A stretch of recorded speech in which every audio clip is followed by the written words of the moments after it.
안녕하십니까. 자, 오늘은 제 3강인데요. 이제 세 번째 우리 맥주 이론에 대한 수업인데, 오늘은 앞서 우리가 원료에 대해서 전반적으로 봤고, 오늘은 이제 발효, 맥주 발효하고 숙성에 대해서 제가 설명을 드리도록 하겠습니다. 사실은 이제 맥주 같은 경우는 이제 다른 술도 마찬가지로 이제 알코올 발효를 진행을 하고, 또 이제 알코올 발효하면서 나왔던 많은 그런 알코올, CO2 가스, 그 다음에 어떤 그런 발효 부산물들, 그 발효 부산물들은 이제 양이 굉장히 적기는 한데, 그런 것들이 우리 맥주의 향과 이런 거에 영향이 굉장히 많이 가기 때문에 굉장히 중요한 부분인데, 발효를 하면서 항상 좋은 부산물만 나오는 건 아니에요. 우리가 발효를 하는 목적은 알코올과 CO2를 생성하려고 하는 게 주 목적이고, 그 와중에 효모가 발효하면서 알코올과 CO2 가스만 생성하는 것이 아니고 발효 부산물들, 그러니까 효모가 증식을 하면서 또 자기가 생활을 하면서 이제 뭔가 여러 대사들을 하는데, 무슨 단백질을 이용한 대사도 좋고 탄수화물 관련된 것도 좋고 여러 가지 대사를 하면서 자연 발생적으로 생성되는 그런 부산물이 있어요.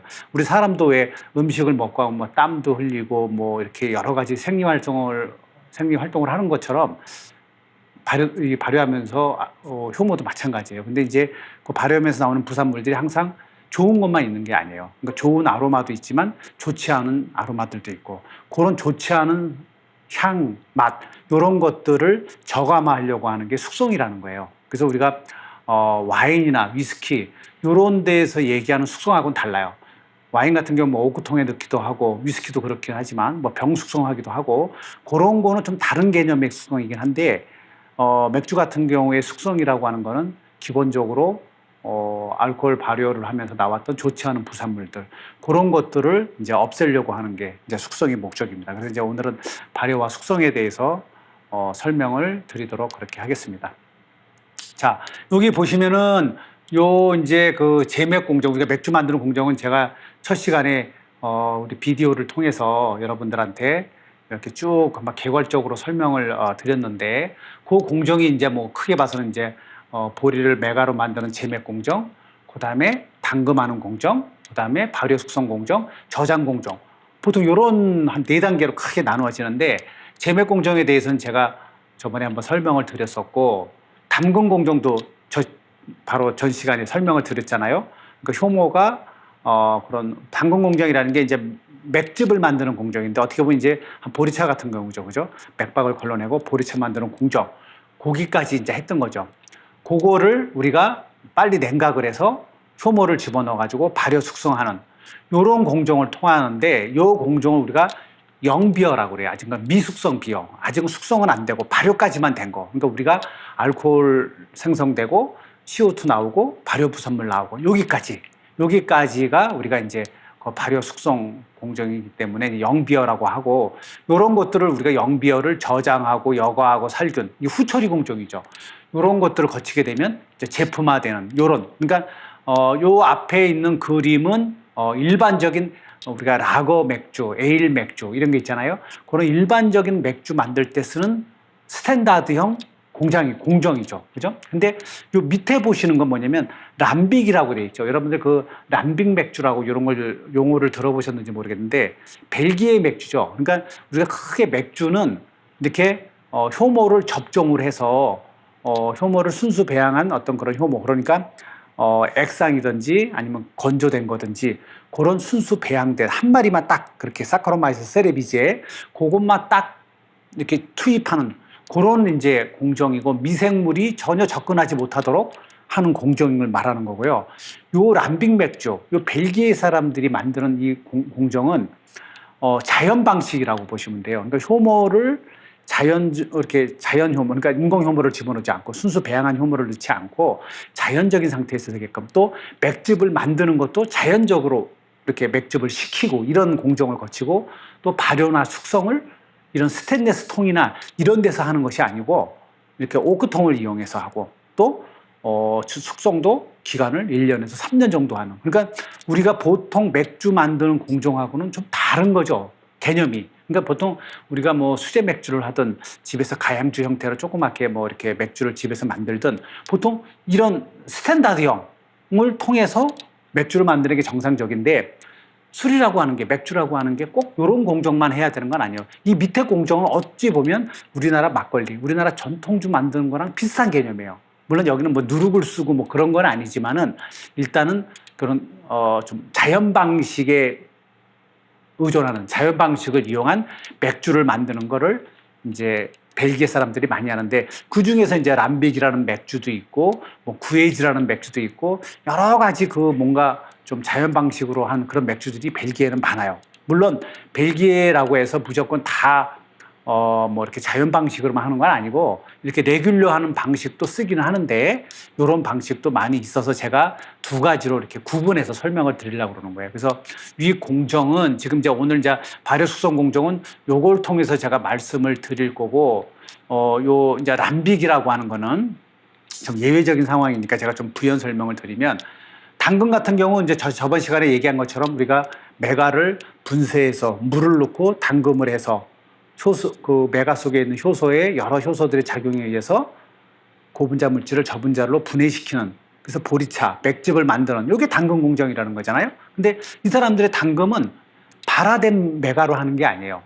그러니까 발화되지 않은 밀을 한 30% 정도 써요. 이 사람들은 발화되지 않은 거. 여기 다 이게 무슨 메가든 밀이든 여긴 다 발화된 곡류를 갖고 하는 거 아니에요. 발화된 그런 발화밀 아니면 발화메가 아니면 발화된 뭐 보리 우리가 그 메가라고 하는 거 그렇게 썼는데 여기는 발화되지 않은 그러니까 효소 그런 제맥 공정을 거치지 않은 거죠. 생밀이죠, 생밀. 거기다가 보통 발화된 메가를 한 70%, 한 7대3 정도로 해서 발화되지 않은 밀 30%, 발화된 메가 70% 이렇게 해서 만들고 거기다가 물을 넣어가지고 이제 당근 공정을 하는데 그 당근 공정하는 거는 위에 우리가 레귤러 하는 맥주 만드는 거하고 차이가 없어요. 공정은. 그런데 하나 차이가 되는 게 우리가 여기서 끓일 때 잡이라는 게 이제 끓인 공정이잖아요. 끓이면 어떻게 된 거죠? 당화 끝난 거를 맑은 주박을 버려버리고 맑은 맥즙에다가 홉을 넣어서 끓이는 공정이 잡이 공정이잖아요.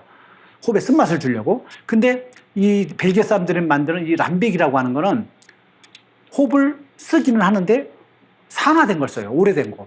한 3년 묵힌 걸 써요. 그 이유는 홉이라는 게 말씀드린 것처럼 홉이라는 게 빨리 수확을 해서 빨리 이거를 수분을 떨어뜨려 가지고 빨리 펠렛으로 만들어야 산화가 안 되고 홉 본연의 어떤 향이나 이런 거를 살릴 수 있는데 여기는 일부러 홉을 산화시켜 버린 거예요. 그 얘기는 뭐냐면 이 사람들은 홉에서 오는 그 향, 그거를 노리는 게 아니고 여기 전체 맥주 공정이 자연 방식이다 보니까 항상 미생물에 대한 오염에 대한 리스크가 항상 있을 거 아니에요. 그죠?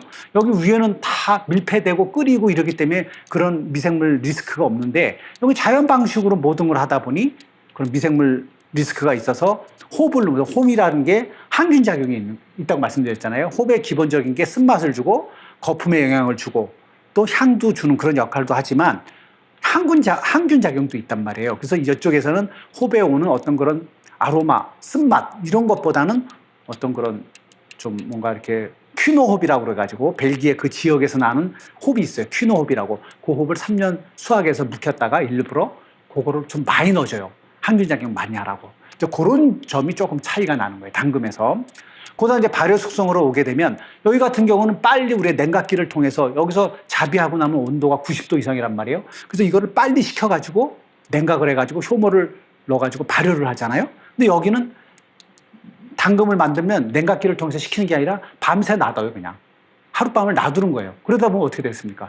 미생물에 오염이 되죠. 그 맥즙이라는 게 뭡니까? 보리차라는 게 거의 설탕물 아니에요. 그죠? 당화시켜놨기 때문에. 달달한 설탕물이란 말이에요. 이게 보통 한 당도가 한 12 브릭스 정도 되니까 찍어 먹어보면 달달하거든요. 그런 거를 자연 냉각시켰으니 미생물에 오염이 안 되겠냐고요. 근데 여기서는 일부러 미생물에 오염되게 하라고 그러는 거예요. 이제 뒷페이지에 그 설명이 나오기는 하는데 일종의 그런 야생효모, 우리가 야생효모로 얘기하는 비양조용 효모, 그거를 자연적으로 거기서 이렇게 달라들게 만들어 놓은 거예요. 일부러. 그래서 자연 냉각을 해가지고 한 20도씨 정도 되면 그 다음날 되면 한 20도 정도 되잖아요.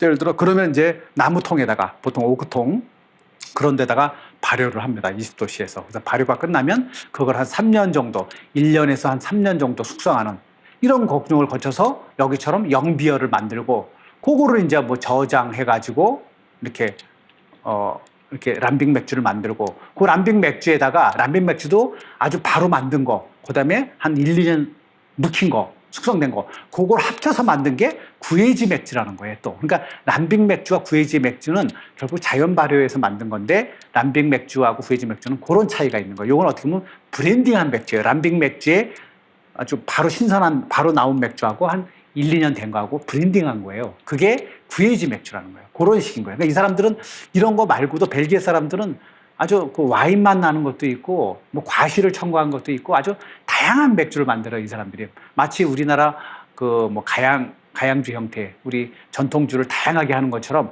그런 자연 방식으로 많이 이렇게 활용을 하고 있는 거죠. 그래서 이제 이 기본적으로 이런 레귤러한 맥주 만드는 거, 요런 맥주하고는 조금씩 테크닉이 다르죠. 요런 거는 제가 왜 설명을 드리냐면은 요거는 우리가 이제 실습을 할 때 여러 번 해볼 텐데 요런 것들은 사실 우리가 자연 방식으로 하기 쉽지는 않아요. 그 이유를 제가 설명을 드리면 나중에 그래서 요런 방식을 여러분들이 좀 알아놓으라고 하는 거는 우리가 이제 여러분들이 홍천에서 수제 맥주 이제 뭐 사업화 하실 분도 계시고 뭐 집에서 뭐 이렇게 재미삼아 이렇게 해보실 분도 있을 텐데 사실 우리나라 같은 경우는 독일처럼 뭐 순수령이라고 그래서 뭐 4가지 원료는 뭐 쓰지 마라 이런 게 없기 때문에 과실 넣어도 좋고 오렌지 껍질을 넣어도 좋고 뭐 우리는 식품위생법상 주세법상 허가된 원료는 다 넣을 수가 있는 거예요. 그래서 이런 방식도 좀 알아놓으면 여러분들이 나중에 우리가 꼭 이렇게 레귤러한 맥주 말고도 이런 맥주를 해가지고 다양한 맥주를 만들 수 있겠구나 하는 걸 제가 좀 힌트를 드리려고 이제 설명을 드린 거고요. 여기 보시면 이제 그림이 좀 이렇게 복잡하게 되어 있는데 크게 이 람빅 맥주에 대해서 제가 이제 이거 설명을 이제 드리고 레귤러한 맥주의 발효 숙성에 대해서 이제 설명을 드릴 건데 여기 보시면은 이 람빅 맥주에서 미생물 천이가 일어난다. 이 미생물 천이라고 하는 말은 우리가 영어로 이제 석섹션이라고 하는 건데 이게 뭐냐면은 A라는 미생물이 우점종으로 어느 단계에 있다가 조금 지나면서는 B라는 미생물이 우점종으로 가고 또 그 다음 단계 가면 C라는 미생물이 되고 이런 식으로 우점종이 자꾸 변해가는 거예요. 우리가 발효하는 상태, 숙성하는 상태, 저장하는 상태에서 미생물이 자꾸 달라지는 거예요. 왜 그러죠? 그거는 그 미생물이 가지고 그 환경, 온도라든지 기후라든지 또 그 pH라든지 산도라든지 당도라든지 이런 것들이 발효, 숙성, 저장을 타면서 계속 물성이 변하잖아요. 조성이. 그러면서 그 조성에 그때마다 조성에 적합한 미생물이 그때 자라났던 거예요. 그래서 미생물 천이라는 게 일어나는 거예요. 그거는 미생물 천이는 우리가 이런 자연 발효하는 그런 벨기에 맥주뿐만 아니고 우리가 흔히 예를 들면은 김치도 그렇죠. 김치 같은 경우 신맛 나잖아요. 신맛 나는 게 젖산균 때문에 그러잖아요. 근데 김치에 있는 젖산균도 종류가 다양하잖아요. 그래서 초기에 우리가 김치 이렇게 만들 때 미생물하고 나중에 이제 막 이렇게 발효 한참 될 때하고 숙성될 때하고 젖산균이 여러 종류가 있어요. 그것도 미생물 천이에요. 그래서 A라는 젖산균이 활동하다가 B라는 젖산균으로 가고 C라는 젖산균으로 가고 그러는 거예요. 미생물은 원래 그러는 거예요. 이렇게 그때마다의 그런 그 원료, 그 상태의 그런 조성이 달라지기 때문에 환경이 달라지기 때문에 그런 거거든요. 그래서 여기 벨기에 맥주에서도 이런 자연 발효할 때 이렇게 1단계부터 4단계까지 쭉 가는데 1단계에서는 장내 세균, 초창기 발효할 때는 장내 세균, 이게 나쁜 균은 아니에요. 뭐 대장균 이런 건 아니고 장내 세균이 일부 번식을 합니다. 그리고 엔테로박터라고 하는 이런 장내 세균 중에 일부가 번식을 해서 여러 가지 향을 내죠. 이런 것들이 좀 지나는데 이런 장내 세균들은 오래 못 가요. 이런 것도 계속 번식할 수 없는 게 알코올이 이제 그다음부터는 양조형 효모가 증식을 하면서 이제 알코올이 만들어지면 장내 세균은 알코올에 약해요. 그렇기 때문에 이건 사멸을 합니다. 그렇기 때문에 자연스럽게 얘는 없어지면서 이런 양조형 효모가 나오면서 많은 부산물, 아까 말씀드린 어떤 그 알코올도 나오고 CO2도 나오고 그 다음에 무슨 발효 부산물도 나오고 이런 거를 해주는 거예요. 얘가 한 몇 개월 걸리는 거죠. 이런 식으로. 그러면 이제 알코올 발효하고 나면 맥즙에 있었던 발효즙에 있었던 영양 성분이 다 이제 없어졌잖아요. 효모가 그걸 다 먹고서 발효해가지고 다 신진대사를 해버렸기 때문에 대사 과정을 거쳤기 때문에 다 없어져 버렸죠. 근데 그래도 여전히 약간 남은 그런 잔당들이 있어요. 어떤 아미노산들도 남아있고 영양분이 100% 없어 고갈된 건 아니기 때문에 그런 일부 남은 또 그런 당이라든지 여러 가지 성분들, 영양 성분들을 먹고 그다음부터는 젖산균이 자라나기 시작하는 거예요. 젖산 발효가 이제 득세를 하기 시작하는 거예요. 젖산 발효들이. 그래서 이제 젖산 발효라고 하는 게 이제 주로 이제 젖산을 내뿜기도 하고 젖산균도 CO2를 내보내기도 해요. 일부. 그리고 그 외에 뭐 초산도 내보내기도 하고. 그래서 이런 젖산균이 그런 걸 내보내고 일부 또 초산균도 일부 있기도 해요. 자연 발효 상태이기 때문에. 물론 이제 초산 발효균이 너무 득세를 하면 맛이 너무 쉬워지니까 이제 망치게 되지만은 그런 거는 이제 온도 조절해서 어느 정도 맞춰지게 되는데 자연적으로 이런 초산 발효, 젖산 발효들이 이제 일어나는 단계가 되고 요거 지나고 나면 여기 보시면 데케라, 브레타노마이세스 여러분 좀 이렇게 미생물 용어가 좀 생소하고 좀 읽기가 어려우실 텐데 데케라, 브레타노마이세스 요건 같은 개념이에요. 같은 개념인데 같은 균인데 요런 것들이 야생 효모, 그러니까 비양조용 효모인데 이런 것들이 우리가 당에도 맥집에는 보면 당금할 때 단당류, 이당류, 삼당류, 그다음에 덱스트린, 그다음에 전분 이런 형태로 있다고 그랬잖아요. 근데 단당류, 이당류, 삼당류 중에 요 삼당류까지는 발효가 돼요. 요 삼당류가 여전히 남아 있었던 거예요. 이 삼당류를 다른 애들은 별로 발효를 잘 못해요. 근데 요런 야생 효모, 요런 비양조용 효모는 삼당류를 먹고 사는 놈들이에요. 여기 말토트리오스라고 돼 있죠. 요런 놈들이 요거를 먹고서 증식을 하면서 어떤 그런 약간 그런 버터치, 에틸 락테이트 뭐 이런 게 있는데 지방산 에스터라고 하죠. 그런 것들을 많이 대량으로 이렇게 뿜어내요. 그래서 보시면 4단계를 거치면서 미생물이 천이가 일어나면서 각각 미생물들이 대사를 하면서 내보내는 어떤 여러 가지 성분들이 다 얽히고 설킨 거예요. 이게 마치 우리가 뭐 김치 만들 때, 된장고추장 만들 때, 내지는 뭐 우리가 뭐 젓갈 만들 때, 내지는 무슨 뭐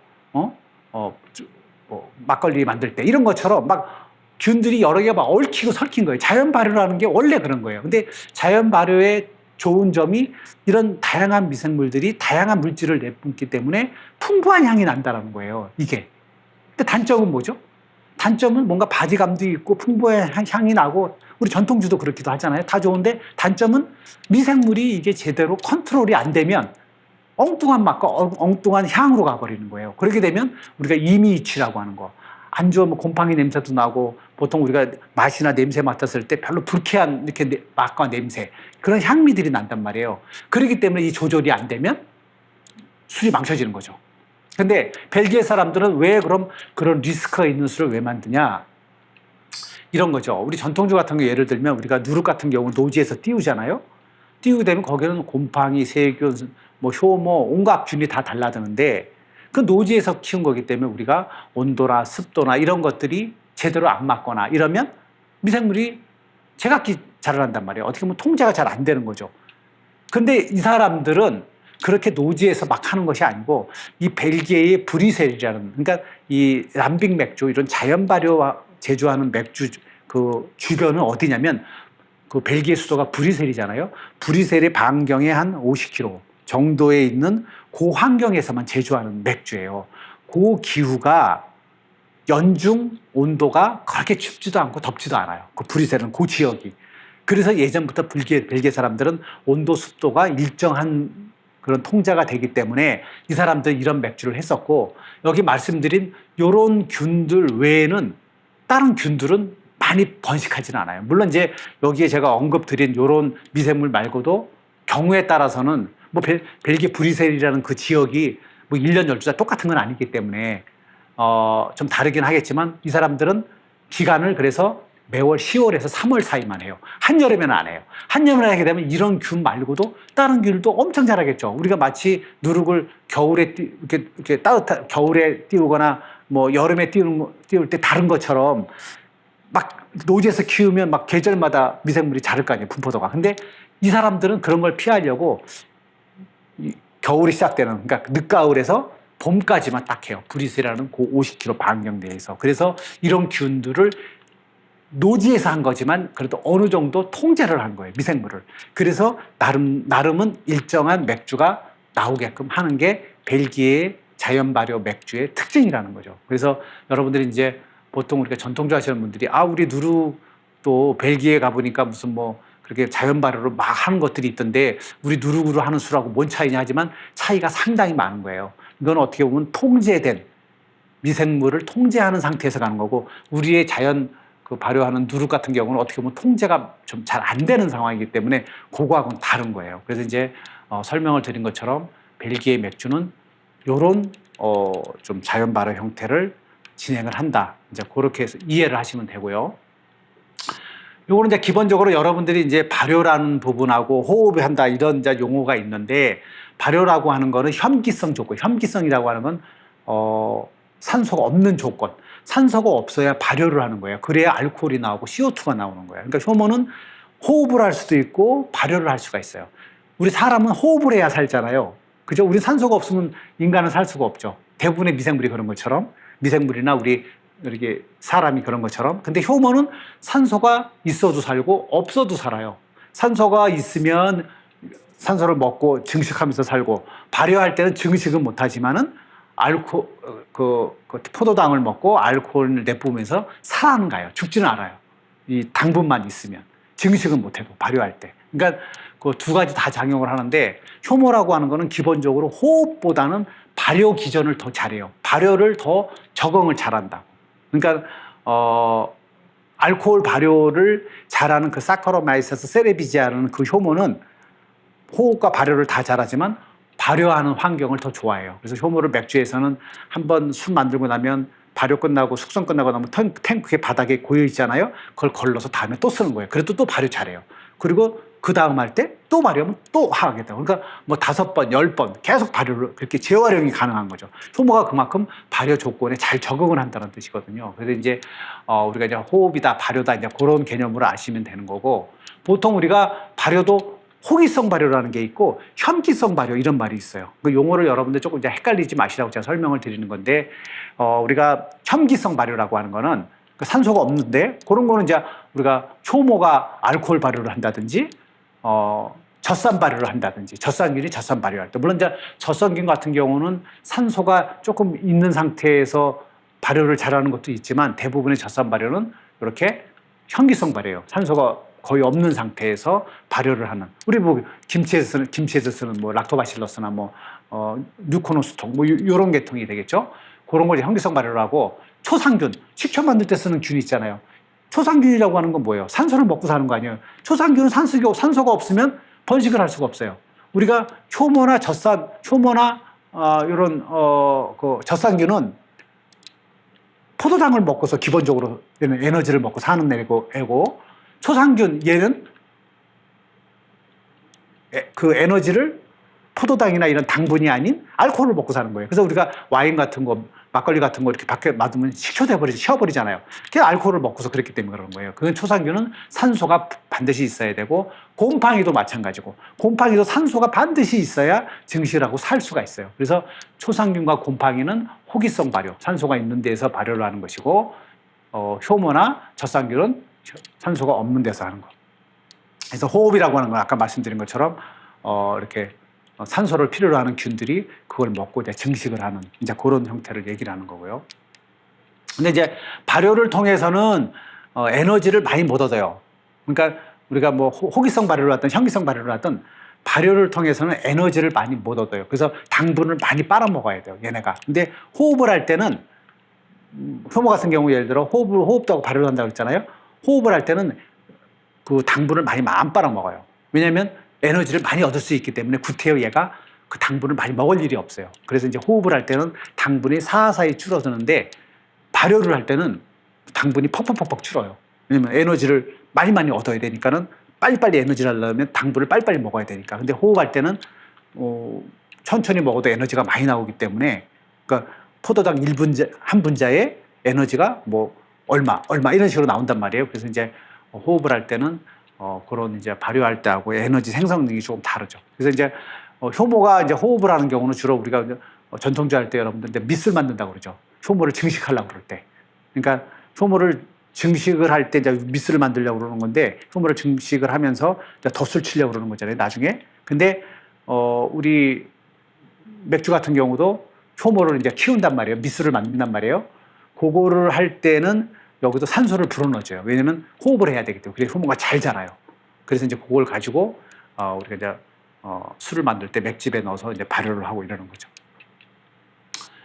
요거는 이제 전반적으로 우리가 맥주의 어떤 품질, 어떤 그런 아로마라든지 어떤 여러 가지 뭐 질감이라든지 맥주에 미치는 여러 가지 그런 요소들이 있는데, 여기 보시면은 메가에서부터 시작해가지고 포장할 때까지 균류라고 하는 것은 곰팡이나 어떤 효모를 얘기하는 거고, 여기 이제 각종 세균들, 여기 보시면 각종 세균과 균류들, 곰팡이, 어떤 효모들이 각 공정마다 다 포진하고 있어요.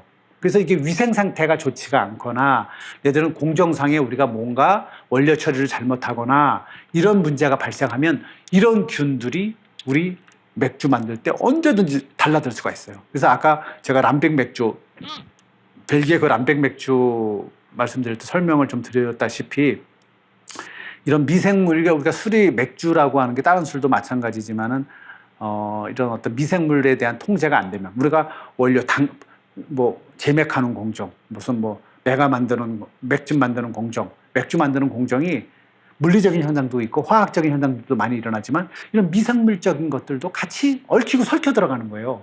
이런 미생물들이 우리가 발효할 때, 이제 그럴 때 필요한 건데, 그 외에는 다른 우리가 발효할 때 효모 접촉해서 발효할 때나 필요하지, 나머지에서는 미생물이 접근을 하면 안 되는 거예요.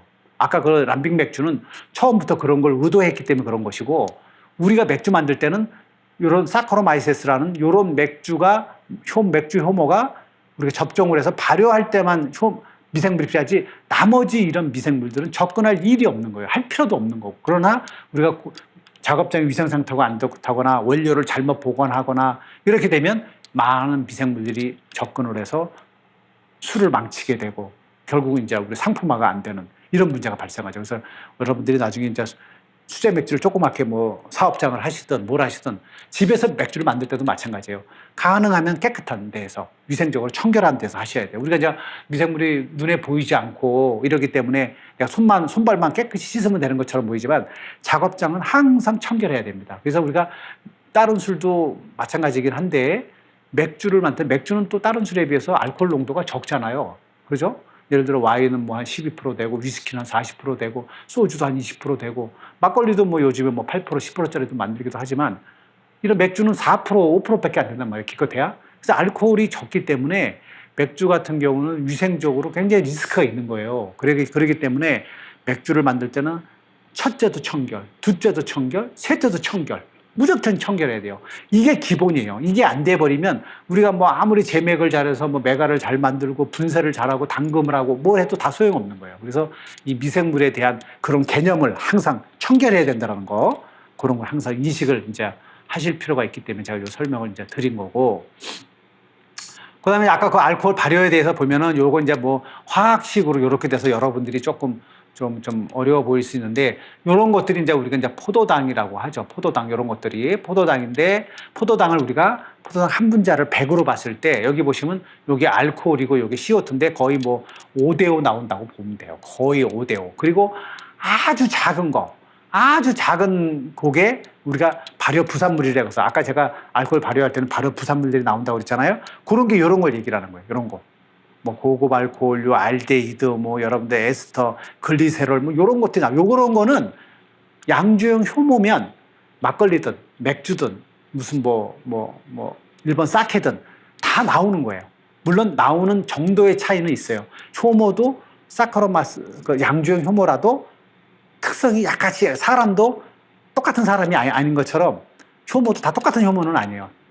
다 양조형 효모라도 특성이 조금씩 달라요. 사케 효모, 막걸리 효모, 맥주 효모, 증류주 효모가 다 달라요. 조금씩. 그렇기 때문에 나오는 그런 어떤 농도의 차이는, 함량의 차이는 있을지언정 요 정도의 발효 부산물들은 어느 거나 다 나오게 돼 있어요. 왜냐하면 그 양조형 효모가 하는 기본 대사는 같기 때문에 그런 거예요. 그래서 이제 이런 것들로 인해서 우리가 전체적으로 맥주의 향, 어떤 이런 것들을 많이 느끼게 되는 것이고, 기본적으로 우리가 알코올과 CO2죠. 요걸 얻으려고 한 거고, 플러스 발효 부산물로 해서 이제 술이 완성이 되는 건데, 여기 보시면은 이제 호흡이라고 하는 건 이제 포도당에 우리 이제 산소가 들어가 가지고 결국은 이거는 알코올도 없고 CO2만 나오는, 물하고 CO2로 가는, 그러니까 이걸 우리가 완전 발효됐다고 하는 건데, 이게 완전 산화가 됐다고 하는 건데, 이거 완전 산화가 돼버린 거죠. 이렇게 되면은 이제 술이 안 되는 거죠. 그렇기 때문에 우리는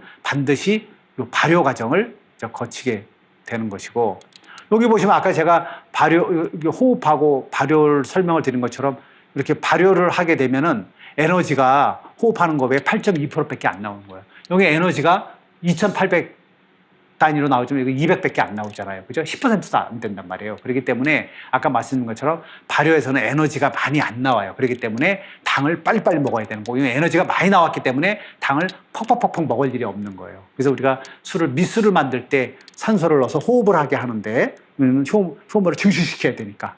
근데 그때는 이제 당의 소비가 많이 없는 상태에서 증식을 하지만, 발효 단계에 오면, 산소가 없는 조건이 되면 이제 알코올과 이런 걸 내뿜으면서 에너지는 적게 나오는, 그래서 포도당을 많이 소비하는 이제 그런 형태가 이제 이루어지는 거죠.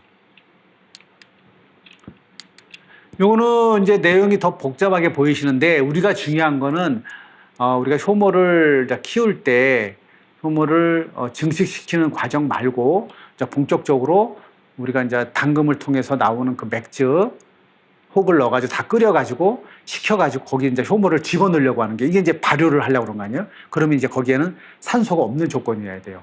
물론 이제 그 맥즙을 바로 산소통에 넣는 것이 아니고요. 원래 원칙대로 하면은 그 맥즙을 발효통에 들어가기 전에, 바로 직전에 여기다가 산소를 불어넣어줘요.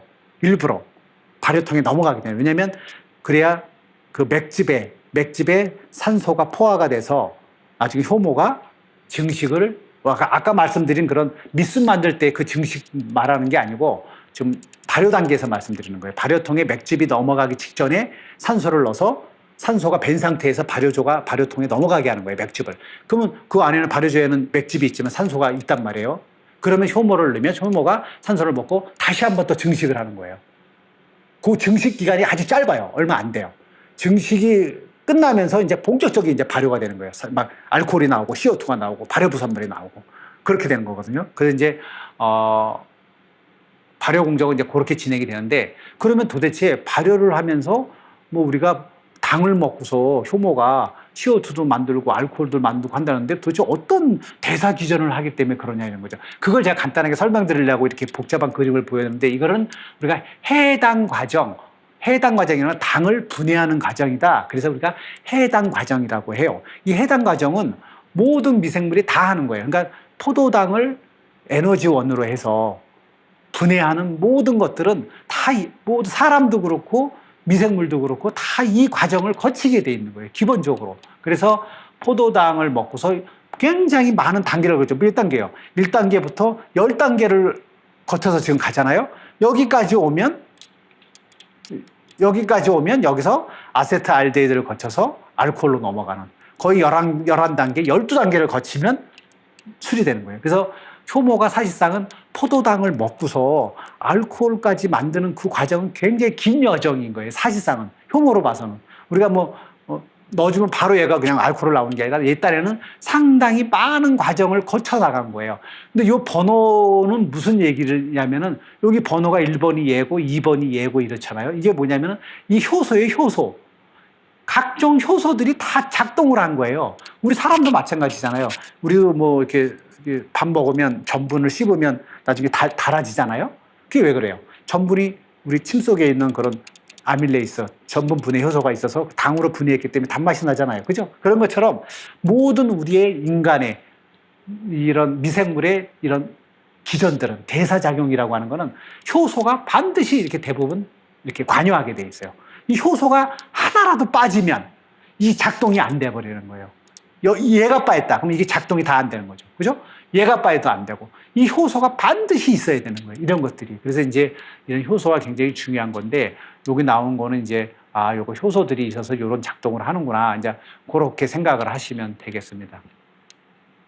자, 그럼 이제 효모라고 하는 것이, 이렇게 보면 효모도 이제, 말씀드리는 것처럼 이제 양조형 효모도 있고, 비양조형 효모도 있고, 뭐 여러 가지 형태가 있는데, 우리가 보통 그런 말씀 많이 들어보죠. 뭐, 맥주 효모, 청주, 뭐 사케 효모, 포도주 효모 이런데, 그 효모가 기본적으로 하는 거는 사카로마이세스 쪽이에요. 사카로마이세스 세레비지에라고 하는 쪽인데, 사카로마이스 세레비지에도 여러 가지 형태가 또 있어요.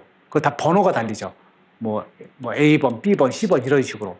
그래서 조금씩 다르긴 한데 기본적으로 사카로마이세스 쪽이 세레비지에 쪽이고요.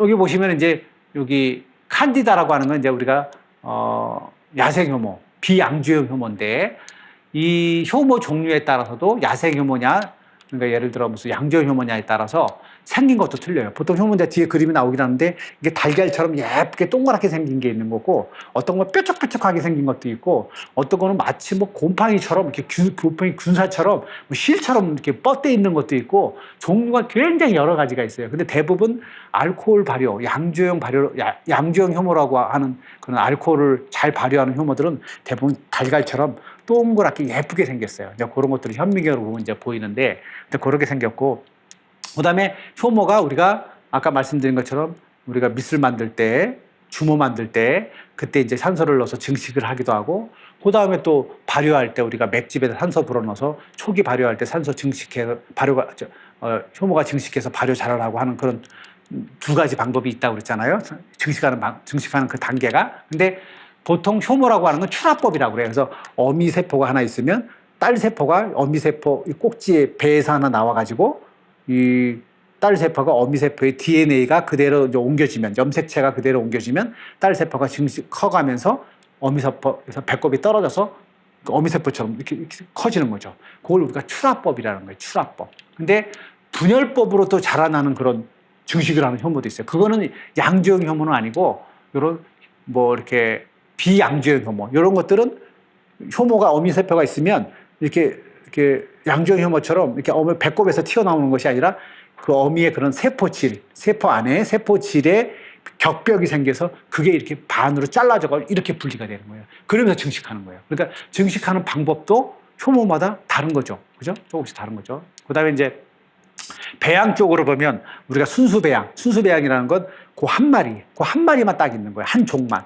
개만 한 마리를 100마리, 10,000마리, 10만 마리로 키워가지고 우리가 뭐 이렇게 효모를 접종할 때 쓴다든지, 이런 거를 이제 우리가 순수 배양한 효모라고 하는 거고, 야생 효모, 뭐 비양조형 효모, 똑같은 말인데, 야생 효모라고 하는 비양조형 효모라는 거는 알코올을 많이 내뿜지는 못해요. 근데 향은 잘 내요, 얘가. 알코올을 전혀 분비를 못하는 건 아니지만 얘가 향을 잘 내. 근데 이런 효모는 사실상 우리가 술에서, 맥주에서, 다른 술에서 많이 안 써요. 많이 안 쓰는데, 사실은 우리가 맥주 같은 경우는 비양조형 효모가 접근할 일은 거의 없어요.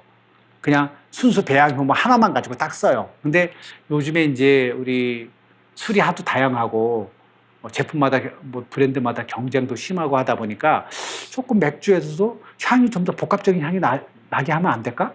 어떻게 하면 좀 이렇게 좀 바디감도 강하면서 좀 다양한 향이 나게 할 수는 없을까?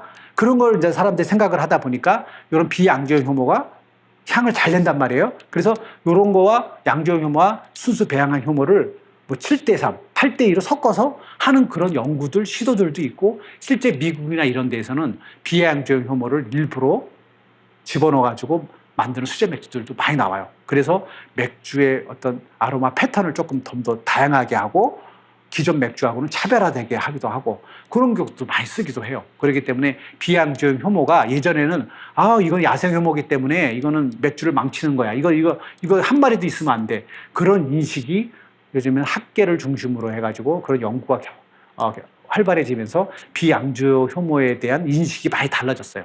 그리고 우리가 와인도 마찬가지예요. 와인도 순수 와인 효모 배양한 것만 갖고 했거든요.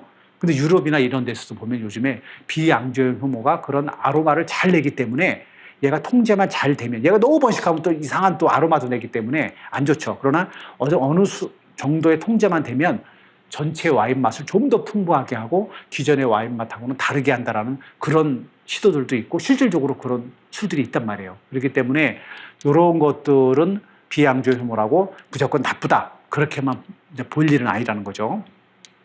그 다음에 이제 발효 형태로 보면 여기 이제 하면 효모, 상면 효모 이런 말이 있는데, 제가 이제 좀 더 효모 말씀드릴 때 설명을 드리는데, 하면 효모, 상면 효모 이런 건 효모가 이렇게 좀 발효할 때 위로 뜨거나 어떤 것도 가라앉거나 이런 발효할 때 발효통 내에서 일어나는 그런 현상들을 구분한다. 그러니까 어떤 거 깔아앉으면 하면효모, 깔아앉았다 그래서 하면효모라고 그러는 거예요. 떴다고 그래서 상면효모 이런 말을 하는데 그거는 효모가 어떤 뭐라고 그럴까요? 발효하면서 나타내는 어떤 물리적인 특성이죠. 그죠? 네, 그런 걸 보고 해서 요즘에는 하면효모 발효나 상면 발효라는 게 의미가 없어졌어요. 그게 왜 그러냐면은 옛날에는 이렇게 개방형 탱크 썼잖아요. 이렇게 밀폐된 탱크가 없었으니까 그때 당시에는 개방형 탱크 우리가 흔히 뭐 막걸리 만들 때도 이렇게 개방형 탱크 뚜껑 없는 걸로 이렇게 하잖아요. 위에 뭐 이렇게 뭐 덮개 하나 이렇게 하는 거 이게 다 개방형이잖아요. 그런 거를 할 때는 상면 효모들은 이렇게 띄면 위로 올라가요. 그런 것들이. 하면 깔아앉고. 근데 지금은 맥주를 만들 때 또 뭐 포도주도 맡고 다른 술도 마찬가지지만 다 밀폐된 걸 써요. 왜냐하면 그게 더 위생적이고 미생물 오염도 리스크도 줄이고 하기 때문에 밀폐형으로 쓰는데 물론 가격은 비싸죠. 당연히 이런 오픈 탱크보다는 개방형 탱크보다는 비싼데 위생적으로 뭐 그렇게 밀폐 탱크를 하는 게 맞죠. 밀폐 탱크를 하면 발효할 때 대류 현상이 많이 일어나. 대류 현상이 뭐냐면 자꾸 섞이는 거예요. 이렇게 섞여요. 이렇게 그 안에 맥집이. 그러면서 상면 효모도 위로 떴던 효모들도 결국 바닥으로 다 가라앉게 돼 있어요. 그렇기 때문에 요즘 밀폐형 탱크로 다 술을 만들기 때문에 위로 뜨거나 하는 현상이 없어졌어요. 그렇기 때문에 오늘날에서는 상면 효모다 하면 효모다 이렇게 구분할 이유가 의미가 없는 거죠. 근데 다만 상면 효모 하면 효모는 다른 거예요. 분명히. 그러나 어떤 부유하는 형태, 위로 뜬다, 밑으로 깔아앉는다의 부유 형태로 이제 구분할 필요가 없고 다만 상면 효모를 우리가 에일 효모로 하고 하면 효모를 라거 효모라고 하는데 그냥 라거 효모, 에일 효모 우리가 에일 맥주, 라거 맥주 하는 것처럼 라거 효모 가지고 라거 맥주를 만드는 거고 에일 효모 갖고 에일 맥주를 만드는 거예요. 그렇기 때문에 우리가 효모도 라거 효모, 에일 효모 이렇게 부르는 게 맞아요. 앞으로는. 그러니까 상면 효모, 하면 효모 이런 말이 나오면 그런 말은 옛날에 이렇게 그런 현상들이 있어서 구분했는데 오늘날에는 의미가 없어졌기 때문에 그냥 라거 효모, 에일 효모 이런 뭐 구분하는구나 이렇게 생각하시면 돼요. 그래서 라거 효모라고 하는 거는 조금 낮은 온도에서 발효하는 거 8도에서 10도 정도 요게 라거 효모. 에일 효모는 한 16도에서 한 25도 사이 요거에 에일 효모 이렇게 생각하시면 돼요. 그러니까 발효 온도에 따라서 라거 효모와 에일 효모 이렇게 구분이 되는구나. 물론 생김새도 틀리고 출하할 때 그 모형도 생기고 당을 분해하는 정도도 달라요. 서로 생리적인 특성도 다르고 형태도 틀려요. 그래서 에일 효모와 라거 효모는 구분해서 하는 게 맞지만 하면 효모다 상면 효모다 이렇게 명칭하는 건 더 이상 의미가 없어졌다. 네, 그렇게 생각하시면 되겠습니다. 자, 여기 보시면 이제 아까 효모가 제가 이게 효모가 이렇게 사카로마스 세레비지아라고 하는 거 우리가 양주형 효모라고 하는 거 뭐 맥주 효모든 와인 효모든 다 마찬가지야. 다 이렇게 생겼어요. 동그랗게 예쁘게 생겼죠. 근데 여기 보시면 지금 이렇게 배꼽이 하나 튀어나오잖아요. 이거 지금 이제 갓 나온 거고 이게 크게 되면 이렇게 커지는 거고 더 커지면 이렇게 어미처럼 거의 어미하고 맞먹잖아요. 떨어져 나가는 거죠. 여기 지금 어미세포에서 딸세포가 지금 자라나는 거예요. 어미세포가 가지고 있는 모든 DNA, 염색체, 유전자 이런 것들이 일로 싹 옮겨가면 이게 뚝 떨어지는 거죠. 그래서 얘가 이제 어미세포가 되고 얘도 다시 어미가 되면서 얘도 또 새끼를 치고 이러겠죠. 그래서 여기서 보시면 여기 지금 이렇게 배꼽이 떨어진 게 보이죠. 여기서 지금 배꼽이 여기서 한번 떨어져서 나가버린 거예요. 그래서 배꼽이 생긴 거예요. 흔적이 남은 거죠. 배꼽 흔이죠. 또 생겨. 그러니까 얘는 벌써 한 번, 두 번, 세 번 새끼를 친 거예요. 그죠? 여기 지금 네 번째 새끼를 치고 있는 것이고. 그래서 요 한 번 새끼 친 요 구역에서는 다시는 새끼를 안 쳐요. 끝이에요. 여기서 새끼를 칠 수 있고, 여기서 칠 수 있고, 여기서 칠 수 있고, 여기서 칠 수도 있죠. 여기서는 다시는 안 쳐요. 그래서 요 배꼽이 생기면은 요 밖에서 이제 이렇게 포도당이나 이런 당분을 빨아들여야 되잖아요. 그래서 여기서 이제 대사를 해서 알코올을 만들어서 밖으로 내보내는 거 아니에요. 술을 만들 때. 근데 이 배꼽으로는 영양분이 절대 못 들어가요. 여기서 새끼도 치지도 않고 영양분이 일로 들어가지도 않습니다. 그렇기 때문에 이 배꼽이 여러 군데 이제 많이 새끼를 치면은 배꼽이 사방에 있다 보면 영양분을 이제 빨아들이고 없어서 얘는 죽는 거예요. 언젠가는 사멸을 하는 거예요.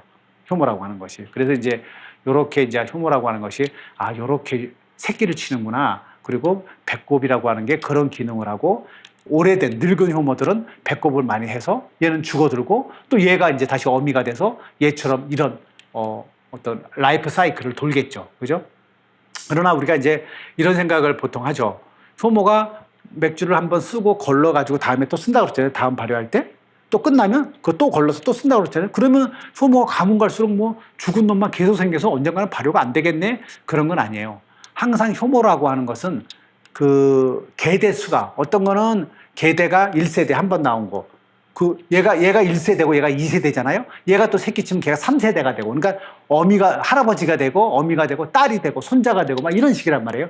1세대, 2세대, 3세대 계속 넘어가잖아요. 근데 그 세대마다 있는 그 젊은 세포와 늙은 세포의 비율은 항상 같은 거예요. 무슨 말인지 이해하십니까? 항상 그 세대마다 있는 그 분포도는 항상 같기 때문에 우리가 보통 효모를 또 걸러서 또 쓰고 걸러서 또 쓰면 언젠가 죽은 세포만 있고 발효가 안 되겠네 그렇게 생각하는데 그렇지 않다는 거죠.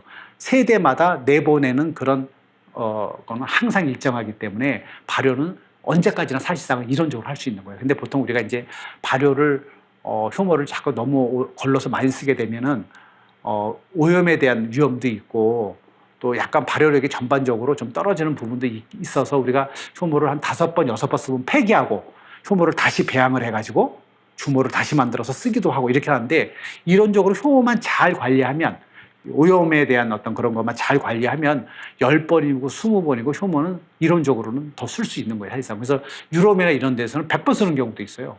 관리를 잘하게 되면. 그렇기 때문에 효모라고 하는 것은 계속 영양분만 있다면 계속 새끼를 치는 거죠, 얘네들은. 그렇기 때문에 효모라는 것이 이제 그런 특성이 있다.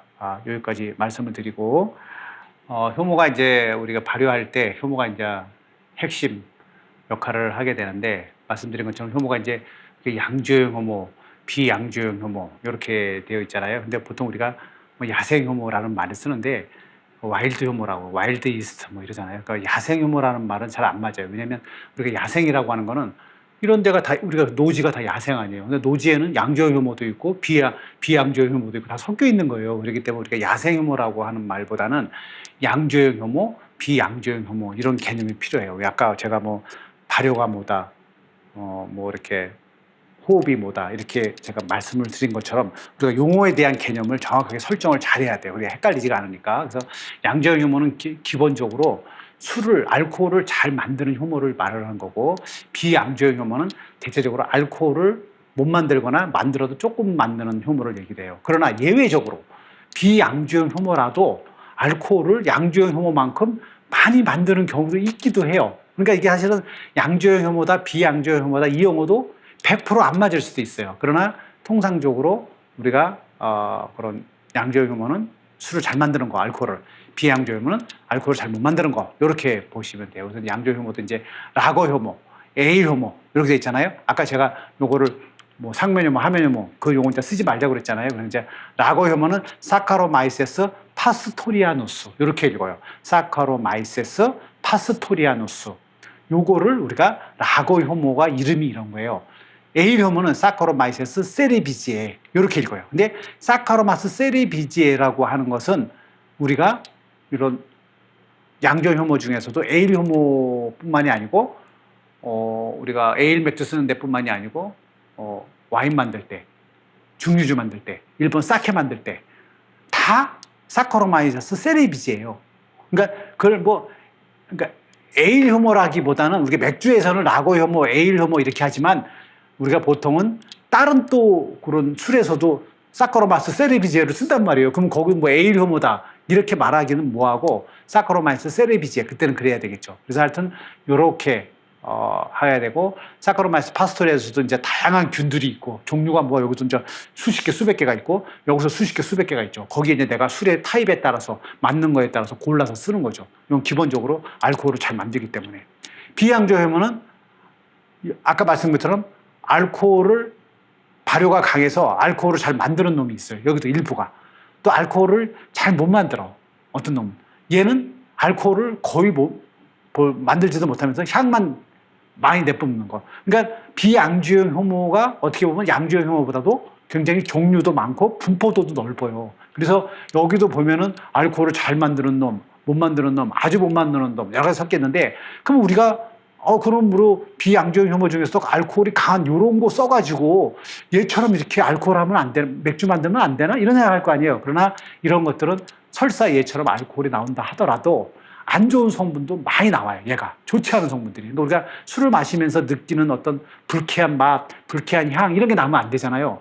그런 것들을 얘가 또 많이 내보여요. 그렇기 때문에 얘들은 원청적으로 우리가 술할 때 잘 안 쓰려고 그러는 거예요. 그러나 아까 말씀드린 것처럼 얘를 단독으로 쓰지 않고 얘와 얘의 어떤 향에 대한 부족함을 얘로 인해서 잘 이렇게 혼합균, 복합균으로 잘 발효할 때 활용하면 어떻게 보면 뭐죠? 코옥을 잘하는 거죠. 코옥을 어떻게 보면 우리가 콜라보를 하는 거죠, 그렇죠? 콜라보를 잘하면 나름대로 술 맛도 괜찮은 향도 보강이 되는 그런 효과도 있을 수 있다는 거죠. 그래서 우리가 지금 오늘날에는 이 두 양쪽을 다 봐야 되는 거예요.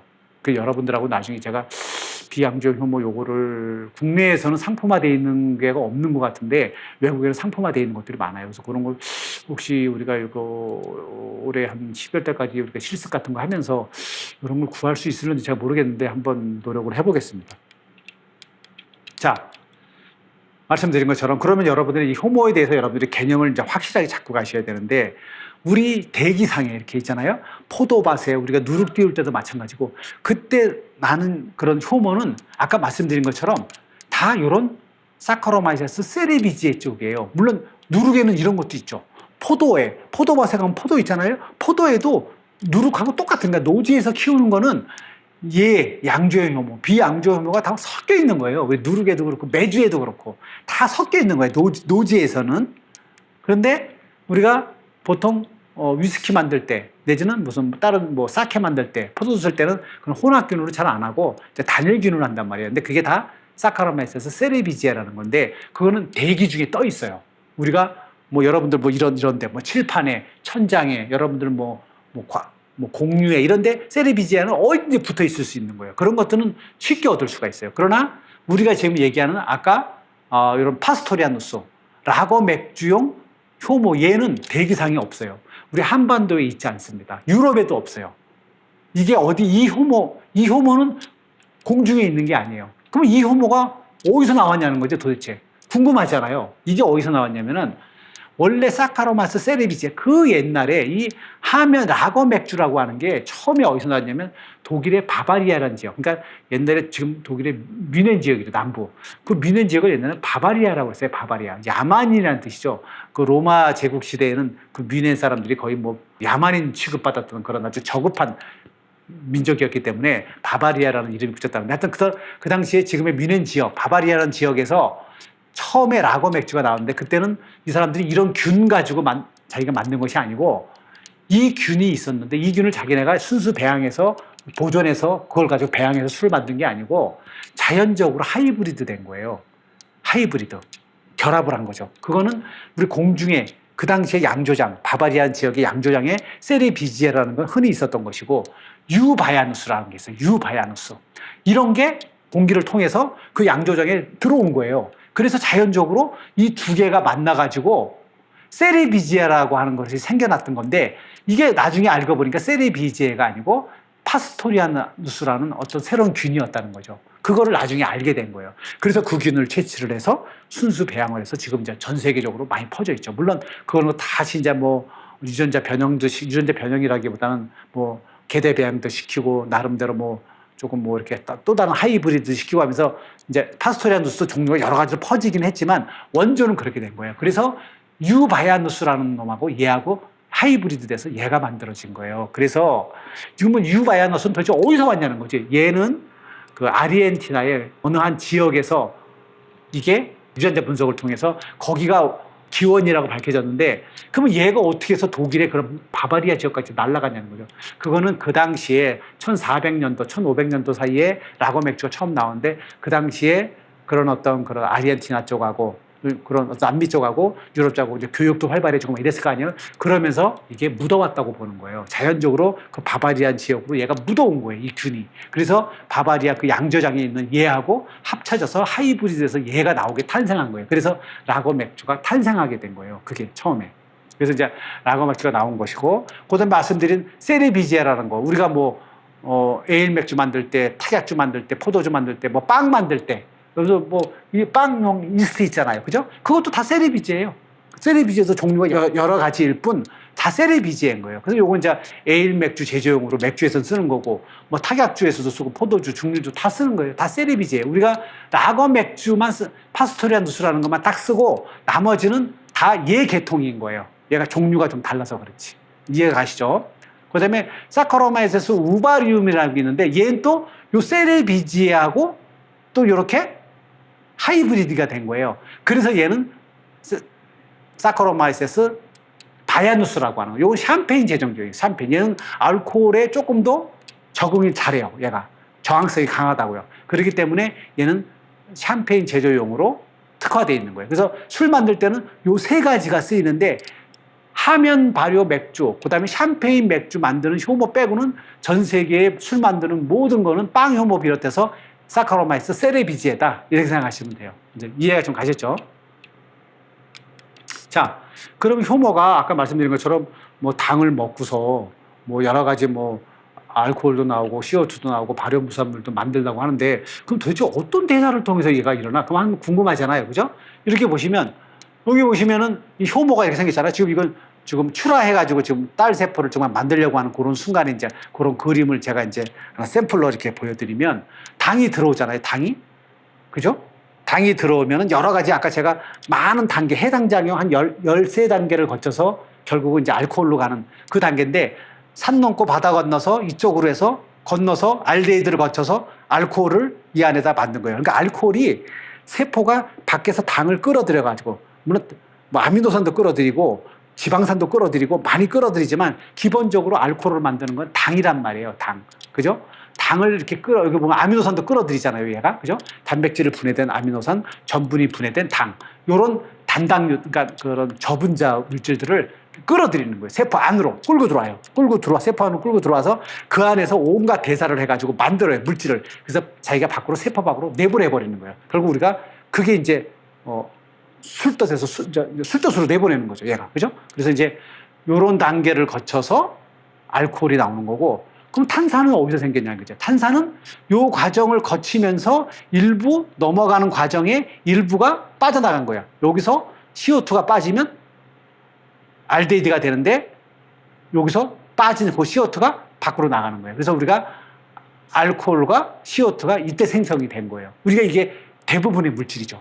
그 나머지 제가 부산물이라고 하는 거 한 3%에 해당한, 전체가 100이라고 보면 거의 한 47, 48은 거의 이쪽으로 당하고 알코올로 가고, 알코올과 CO2로 가고, 나머지 3% 정도가 요거 글리세롤, 디아세틸, 황화수소, 케토산, 알데히드, 고급 알코올, 이런 성분들, 이런 것들이 다 나중에 우리의 향과 맛에 영향을 주는 그런 아로마 성분, 향미 성분이 되는 거예요. 그래서 술이라고 하는 것이 이런 식으로 거쳐서 상당히 보면 세포 안에서 상당히 많은 일이 일어나는 거죠. 그래서 이 효모의 생리 상태가 어떻느냐, 발효 온도가 어떻느냐, 영양 성분 들어오는 상태가 어떻느냐, 영양 성분의 조성이 어떤 거냐에 따라서 이 나오는 발효 부산물들은 천편만별이고 구성도 많이 달라지는 거예요. 어떨 때는 얘가 더 나올 수도 있고 얘가 더 나올 수도 있고, 그러면서 맛이 달라지고 향이 달라질 수 있는 거예요. 그렇기 때문에 효모라는 게 우리가 단순히 그냥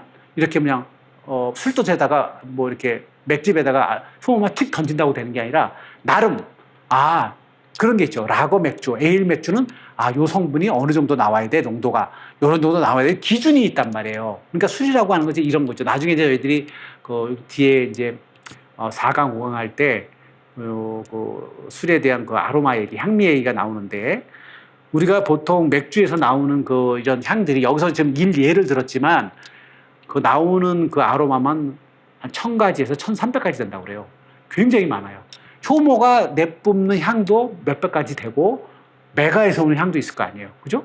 그 다음에 홉에서 오는 향도 있고, 이게 다 술에 지금 얽히고 설켜 있는 상황인데, 효모가 이렇게 발효하면서 생성한 이 발효 부산물도 만만치 않은 거예요. 굉장히 술의 맛과 향에 영향을 굉장히 미치기 때문에 효모의 건강 상태나 이런 것들을 잘 맞춰줘야지 이제 홉에서 오는 향, 메가에서 오는 향하고 잘 어우러져서 우리가 원하는 라거 타입의 맥주, 에일 타입의 맥주, 이런 거예요. 그러면 라거 타입이 좋다, 에일 타입의 맥주 좋다, 그런 게 아니고, 라거는 라거 타입에 맞는 이런 조성 성분이 있는 거고, 거기에 비율이 있는 거고, 여기서도 마찬가지예요. 그래서 우리는 그걸 큐시라고 하죠. 그런 품질 관리라는 거예요. 만약에 라거 맥주에서는 이런 성분들이 몇 대 몇 대 몇으로 딱 구성이 돼 있는데 에일 같은 구성이 나왔다. 그러면 그건 잘못된 거예요. 반대도 마찬가지고. 그렇기 때문에 항상 그런 것들을 우리가 효모의 생리 상태라든지 발효 온도라든지 어떤 맥집의 어떤 영양 구성 성분이라든지 이게 다 중요한 거예요. 그렇기 때문에 발효라고를 통해서 이제 그렇게 진행이 되는 거고, 말씀드린 것처럼 여기 지금 하면효모, 상면효모 제가 이렇게 써놨지만은 에일효모 이렇게 라거효모로 하시면 되고, 말씀드린 것처럼 어떤 그런 형태도 달라지고, 그러니까 이 하면효모, 그러니까 그 라거 맥주 만드는 라거효모는 출하법으로 이렇게 번식한다고 그랬잖아요. 어미가 있으면 딸이 있으면 딸이 분리가 돼요. 이렇게 떨어져 나가요. 발효할 때. 근데 얘는 발효할 때 어미 세포하고 딸 세포하고 분리가 안 돼요. 이렇게 붙어 있어요. 이렇게. 그리고 배꼽에서 또 나오면 또 붙어 있고 또 붙어 있고. 그러니까 마치 이렇게 체인 형태로 돼 있는 거예요. 마치 이렇게 상면효모는 이렇게 어미 세포와 딸 세포가 떨어져 있지 않고 이렇게 붙어 있어요. 서로 이렇게 계속. 그러니까 얘가 원래 어미였던 거죠. 또 나오고 또 나오고 여기 또 나오고 계속 이렇게 붙어 있는 거예요. 체인형으로. 근데 하면효모는 이렇게 떨어져 있어요. 서로. 그래서 발효할 때 형태가 좀 다르죠. 그래서 그런 어떤 형태도 다르고, 라피노스라고 하는 건 3당류예요. 3당류인데 이거는 발효성 당은 아니에요. 발효를 효모가 하지는 이렇게 라피노스 이것도 발효성 당이긴 한데 요거를 그런 상면효모, 그러니까 에일 효모는 30%만 발효하고 얘는 100%다 발효해요. 얘는 요 3당류를 이렇게 쪼개는, 3당류가 이렇게 있으면 3개가 있으면 그걸 쪼개는 효소가 부족하기 때문에 그래요. 그래서 일부만 쪼개기 때문에 얘는 이제 30%만 발효하기 때문에 상면효모, 하면효모는 당을 쪼개는 그 형태가 좀 다른 거고, 포자를 형성한다라는 건 뭐냐면은 효모가 어미세포에서 딸세포로 이렇게 나가잖아요. 근데 뭔가 얘가 영양분이 부족하다든지 자기가 살아가는 환경이 나빠진다 하면 그 새끼를 밖으로 이렇게 만들어서 이렇게 출하를 해서 내보내는 게 아니라 지가 안에다가 이렇게 품고 있어요. 세포 안에 지가 이렇게 품고 있다고요. 그래서 환경이 다시 좋아지면 걔를 배 밖으로 내보내는 거죠. 이런 식으로 하는 거예요. 그래서 그 안에 이제 포자가 형성된다는 건 영양분이 나쁘다든지 뭔가 자기가 환경이 안 좋으면 지가 살려고 이렇게 새끼를 출하를 해서 내보내지 않고 품고 있는 거예요. 그 포자 형성을 둘 다 하는데 얘는 저 포자 형성이 좀 빠르게 일어나고 늦게 일어나고 이제 이런 현상들이 나타난다는 거고, 이런 에일 효모 같은 경우, 에일 맥주 만드는 효모는 효모가 한 마리 넣으면 얘는 10마리가 나와요. 근데 얘는 한 6마리밖에 안 나와. 그러니까 이거 하면 에일 효모가 더 잘 자라는 거예요. 새끼를 더 자주 친다는 것이죠. 그렇기 때문에 얘는 나중에 보면은 수확을 더, 그러니까 얘는 100마리를 얻었다 그러면 얘는 한 60마리 정도밖에 안 나오는 거죠. 그런 차이가 있고, 얘는 이제 호흡을 좀 강하게 하고 약하게 하고 발효 온도가 좀 차이 나고 요 정도죠. 근데 이 발효 온도는 보통 우리가 16도에서 24도, 15도에서 25도 뭐 요 정도 상황에서 하고요. 얘는 5도에서 9도. 얘는 에일 효모라고 하는 거, 에일 맥주가 하는 에일 효모라고 하는 거는 고온에 있을 때 자기 실력 발휘를 해요. 향도 잘 내고. 그래서 이 온도에 맞추는 거예요. 그러면 우리가 이 온도에 하는 이런 에일 효모를 뭐 이렇게 라거 맥주는 한 이 온도에 맞추면 발효가 안 되냐, 그런 건 아니에요. 돼요. 그러나 이 온도가 얘는 너무 낮이, 얘한테는 너무 춥다는 거예요. 이게 얘는 낮은 온도임에도 불구하고 발효를 잘해요. 얘는 그 추위에 강한 거예요. 얘가 이 라거 효모는. 그래서 이 온도에 해주고, 그 대신 발효는 느리죠. 발효는 느리지만 굉장히 자기가 알코올 생성할 거 다 생성하고, CO2 생성할 거 다 생성하고, 발효 부산물 생성할 거 다 생성하고, 할 건 다 해요. 얘가 좀 기간이 좀 늘어져서 그렇지. 얘는 뭐 한 3, 4일이면 발효가 끝나면 얘는 한 열흘 걸리죠. 발효 기간이 달라서 그렇지 상면 효모가 하는 건 다 한다고요. 낮은 온도에서. 그래서 얘하고는 나중에 보면 아로마 패턴이 달라요. 그래서 요거는 에일 맥주, 라거 맥주 그렇게 되는 거예요. 이제 그렇게 이제 생리적인 특성이 있어서 좀 차이가 난다. 이제 그렇게 생각을 하시면 되고, 이건 아까 설명을 드린 거고요. 그래서 이제 쭉 보시면은 이제 여러 가지 아까 말씀드린 그런 야생 효모, 그러니까 그런 비양조형 효모 종류가 이런 게 있고, 이런 종류들도 있고, 그러니까 사카로마이세스 쪽의 종류도 있고, 그러니까 발효를 좀 잘하는 놈, 알코올을 좀 그나마 좀 개중에 잘 내뿜는 그런 그런 야생 효모들, 비양조형 효모, 그도 나머지 이런 효모들은 보통 우리가 여러분들 막걸리 만들어 보신 분 알지만 이렇게 산막 효모라고 그래가지고 위에 이렇게 뿌옇게 이렇게 하얀색으로 무슨 밀가루를 뿌려놓은 것처럼 이렇게 뿌옇게 끼는 경우가 있어요. 처음에는 이렇게 조금씩 점처럼 생기다가 이게 많이 생기면 막 이렇게 뒤덮어요. 이렇게 허옇게. 우리가 보통 이렇게 된장이나 간장 밖에다 이렇게 노지에다 오래 놔두면 위에 뿌옇게 생기죠. 그런 게 산막효모라는 거예요. 그런 것들이 맥주에서도 생길 수 있어요. 물론 이제 청결하게 하면 그런 게 안 생기는데 그런 것들이 이런 것들을 산막효모라고 그런 거예요. 이런 것들은 알코올은 별로 내보내지 않으면서 향은 또 강하게 내요. 굉장히 향을. 근데 부작용도 많아요. 그래서 이제 이런 것들은 가능한 한 단독으로 하지는 않고 양조효모라 요즘에 이제 새로운 이제 양조 학자들이 이렇게 아로마를 좀 강화하려고 좀 이렇게 혼합 복합 공견을 일부 쓰는 경우는 있다. 거고 배양효모 말씀드린 것처럼 요거는 이제 발효도 잘하고 응집도 잘하고 응집을 한다는 건 효모가 발효를 맞게 되면 이렇게 서로 뭉쳐요. 특히 이제 하면 효모가 그 라거 맥주 같은 경우는 뭉쳐서 바닥으로 무거우니까 깔아앉는 거예요. 깔아앉아줘야 효모는 이제 발효할 때 기능을 다 하는 거예요. 효모를 넣은 건 발효할 때 알코올 내고 CO2 내고 발효 부산물 내라는 거 아니에요. 그걸 했으면 이제 임무가 끝난 거죠. 걔가 그 뒤로 계속 있을 이유는 없죠. 그래서 걔를 걸러버리는 거죠. 그죠? 그래서 응집을 잘 해야 되는 거예요. 발효 말기에 쫙 붙어서 쫙 깔아앉아요. 그렇지 않으면 나중에 우리가 여과하거나 이럴 때 여과질을 막히게 할 거 아니에요. 혼탁 하게 되면. 그죠? 그래서 응집을 잘, 발효 말기에 발효가, 임무가 완성되면 착 서로 들러붙어가지고 착 깔아앉아주는 게 좋은 효모인 거예요. 그게. 비양조의 효모에 대해서 제가 조금 더 설명을 드리면 말씀드린 것처럼 그런 비양조의 효모는 대부분, 향은 많이 내지만 알코올을 별로 못 내요. 그런데 얘의 특징은 호기성이 또 많아요. 그러니까 산소를 많이 필요로 하는 놈이 있어요. 물론 산소를 덜 필요로 하는 놈도 있지만 산소를 많이 필요로 하는 놈. 그러니까 아까 그런 산막효모라고 하는 거. 그런 향은 잘 내지만 위에 막 뿌옇게 끼어서 다른 막 이렇게 안 좋은 막 불규칙도 내는 그런 것들이요. 그래서 이런 것들이 보통 이런 효모들이거든요.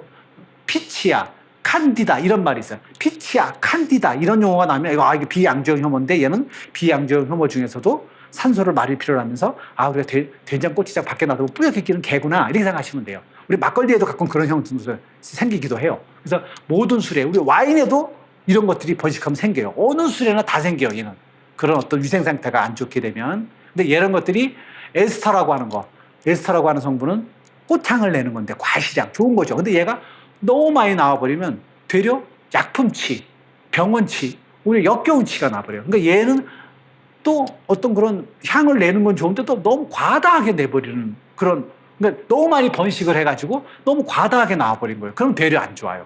그렇기 때문에 이런 것들이 굉장히 부작용, 이런 자기가 만들었던 이런 비양조형 효모도 양조형 효모처럼 여러 가지 부산물을 낼 거 아니에요. 대사하면서 내는데 그게 너무 과다하게 나오고 또 자기가 생성한 그거를 도로 또 흡수해서 없애기도 하고 나름 이게 좀 부작용이 있기는 한 거죠. 그래서 이제 이런 효모들은 잘 이제 방법을 우리가 사카로마이세스 단독으로 쓰면 안 되고 그런하고 혼합해서 잘 쓰게 되면 우리가 이제 나름대로 좀 아로마를 좀 이렇게 좀 강화하는 효과는 있다. 그런 거고 여러분들 그 가끔 이제 뭐 혹시 여러분들 중에 누룩을 띄워보신 분들이 있는지 모르겠습니다만은 누룩도 이렇게 띄우다 보면 향이 굉장히 좋을 때가 있어요. 누룩을 잘못 띄우면 예를 들어 수분이 그런 누룩 안에 너무 많거나 하면 이제 세균들이 많이 생겨가지고 썩어버리죠. 그죠? 그래서 그런 누룩을 띄울 때 좋은 향이 나는 경우가 있는데 그때도 이런 야생 효모들이 많이 자라면 그럴 때가 있어요. 그래서 야생 효모라는 게 나름 향을 이렇게 풍부하게 해주고 그런데 해주는데 상당히 효과가 있다는 거죠. 그래서 여기 보시면 양종 효모는 아까 말씀드린 이렇게 동그랗게 이렇게 예쁘게 생겼잖아요. 이렇게. 그죠? 근데 얘가 발효하면서 이런 것들 발효 부산물들인데 이런 아까 얘기하는 그 에스터 성분이라는 게 있는 거예요. 여러분들 이제 에스터 성분, 고급 알코올 성분, 알데히드 성분 뭐 이런 말을 이제 막 들어보실 텐데 에스터 성분이라고 하는 거는 꽃향을 내는 거예요. 과시량. 좋은 성분이에요. 에스터 중에도 종류가 한 몇백 가지가 있는데 어떤 건 과시량 쪽에 나는 거, 어떤 건 꽃향장 나는 거 이러거든요. 근데 이런 효모라고 하는 거는 보통 바나나 향, 우리 여러분들 바나나 있잖아요. 바나나 향 나죠. 그게 이소아밀 아세테이트라는 성분이에요. 에스터 성분인데 에스터 성분 중에서도 이소아밀 아세테이트 이래. 이게 바나나 향이 나는. 바나나 향 어떻습니까? 달콤한 향이잖아요. 좋잖아요. 그죠? 요거는 페닐에틸 아세테이트. 요거는 장미향 나는 거예요. 꽃향이 나는 거예요. 우리 장미 있잖아요. 꽃 장미. 그 장미에서 나는 향이 이 향이거든요. 그러니까 우리 양조형 효모는 발효할 때 에스터 중에서도 꽃향, 장미향 이런 거를 많이는 내뿜지 않아요. 그러나 어느 정도만 이렇게 내뿜어줘요. 은은하게. 근데 이런 야생 효모들, 한세눌라, 피치야 이런 야생 효모들을 보시면은 장미향이나 바나나향 이런 걸로 강하게 내뿜어버려요. 아주 과도하게. 근데 그게 과도하다라는 게 정말 얼마큼이냐는 이제 맥주 스타일 따라 다르긴 한데 우리가 왜 집안에도 이제 꽃을 집안이 뭐 한 평밖에 안 되는데, 이러면 공간이 한 평인데 거기다가 꽃을 뭐 그냥 수백 다발 갖다 놨다고 생각해 보세요. 얼마나 그 꽃이 꽃 냄새가 진동하는지 오히려 역하겠죠. 그러나 일정한 평수에 꽃을 한 두세 다발 갖다 놓으면 은은한 향이 나잖아요. 근데 좋은 향도 너무 많이 갖다 놔버리면 되레 역해버리는 거예요. 그래서 이 효모들이 이런 비양조 효모들이 꽃향, 장미향, 뭐 바나나 향 이런 것들을 많이 내뿜어서는 좋은데 너무 번식을 많이 해서 과다하면 안 좋은 거예요. 그래서 이런 것들은 잘 이제 통제를 해야 되는 것이죠. 요거는 뭐냐면 이제 우리가 그 비양조형 효모 중에 요 용어가 좀 이름이 좀 길죠. 비커하모마이세스 아노말로스 이렇게 읽어요. 여러분도 한번 따라해 보세요. 비커하모마이세스 아노말로스. 요게 뭐냐면 일종의 비양조형 효모예요. 이것도 노지에 많아요. 그런데 우리 포도에도 포도 껍질에도 있고요. 포도밭에 가면 그 다음에 누룩일 수도 있어요. 근데 여러분들 막걸리 만들 때도 이 비양조 효모가 많습니다. 근데 얘는 알코올을 많이 생성하지는 않아요. 한 2%, 3%, 4% 이 정도만 생성을 해요. 근데 얘가 어떤 기능을 갖냐면 여러 가지 기능을 보는 거예요. 이렇게 과실향, 꽃향을 내기도 하고 잡균을 방지도 하고. 잡균이라는 건 뭐예요? 우리가 이렇게 주위에 있는 균들이 많은데 얘가 지가 가지고 있는 어떤 킬러균이라고 하는데 상당히 잡균을 죽이는 역할을 해요. 어떤 자기가 무슨 단백질, 아주 독성 성분인 단백질을 내뿜어 가지고 다른 좋지 않은 균을 죽여버리는 거예요. 좋은 역할을 해주는 거죠. 나름 얘가. 그리고 아까 말씀드린 그런 에스터 쪽, 꽃향, 과실향 나는 그런 것들을 잘 내뿜어줘요. 얘가. 그 다음에 얘도 나름대로 우리 아까 제가 말씀드린 것처럼 양조형 효모도 당을 세포 안에서 여러 단계를 거쳐서 이렇게 알코올과 CO2를 만들 때 각 단계마다 많은 효소들이 관여한 것처럼 얘도 많은 효소들이 관여를 해요. 그 효모 세포 안에 얘도 많은 효소를 가지고 있는데 그러면서 많은 그런 아로마를 또 내뿜어 주기도 해요. 얘가. 그러니까 좋은 그런 성분을 하죠. 그 다음에 단백질도 분해하면서 단백질이라는 게 혼탁을 일으키는 성분이라고 그랬잖아요.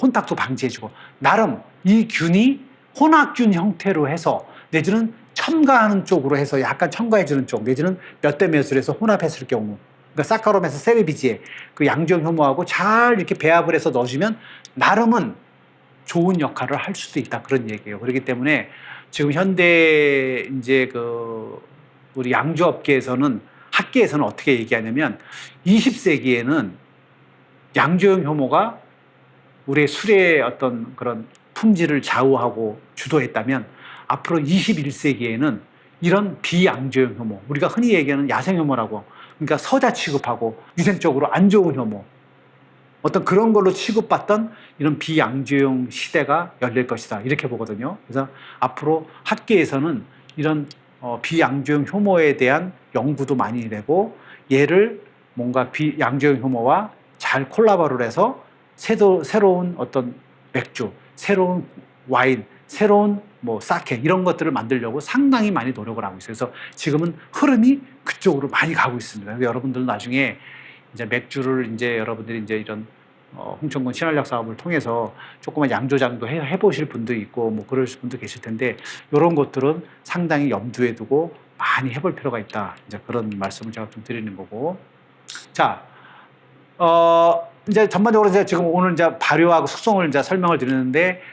와중에 이제 뭐 효모에 대한 얘기는 이제 충분히 드렸고, 그죠? 효모가 어떤 역할을 하고, 효모 종류가 어떤 게 있고, 그러면서 맥주의 맛과 향이 어떤 영향이 오고, 이제 이런 걸 설명을 드린 거고, 전반적으로 보면 이런 거예요. 지금 설명드렸던 걸 발효를 통해서 많은 그런 맥주 품질에 영향을 미치는 요소들이 많아요. 아까 말씀드린 그런 향들, 색들, 내지는 맛의 안정성을 주는 성분들, 여러 가지. 그 다음에 발효하는데 효모도 중요하고, 양조 테크닉, 양조 설비 다 중요해요. 그러니까 오늘날 우리가 옛날처럼 이렇게 손으로 주물럭 해가지고 술을 만드는 그럴 수는 없잖아요. 그죠? 그래서 양조 설비라는 게 무지 중요해요. 요즘엔 다 어느 정도 일정 양을 생산을 하고 하기 때문에 집에서 내가 1리터, 2리터 만들어 먹는 그런 게 아니기 때문에 설비가 중요하고 설비가 제대로 잘 되면 우리가 노동력도 많이 투입하지 않고 일정한 술을 만들 수가 있어요. 그래서 대기업 같은 경우는 다 자동화해버리는 거잖아요. 그 큰 양을 사람이 일일이 손으로 온도 재가면서 어떻게 할 수가 없잖아요. 그죠? 그래서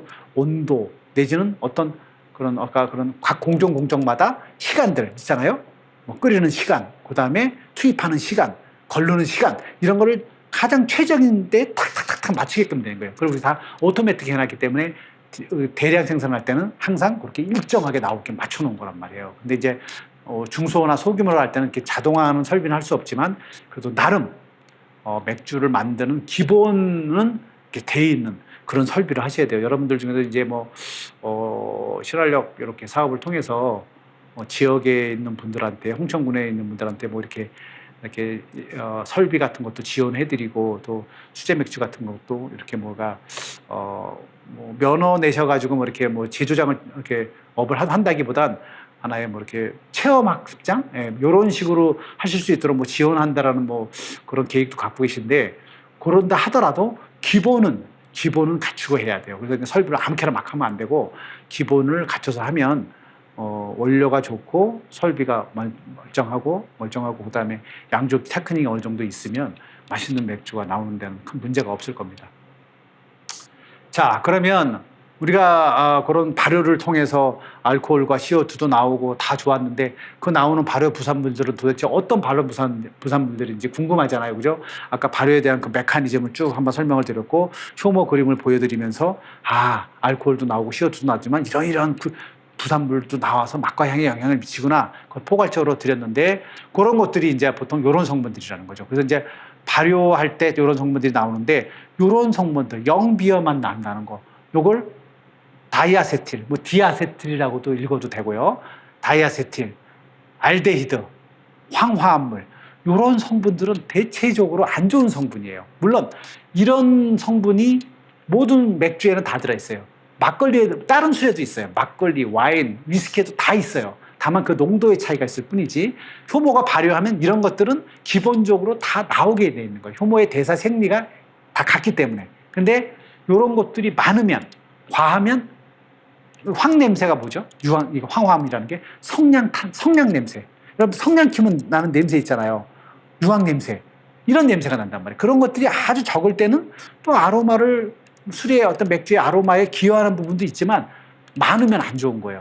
알데히드 같은 성분은 풋사과 향, 이런 뭔가 드라이한 맛, 풋사과 향 이런 걸 낸단 말이에요. 이런 것들도 과하면 안 좋은 거예요. 그렇잖아요.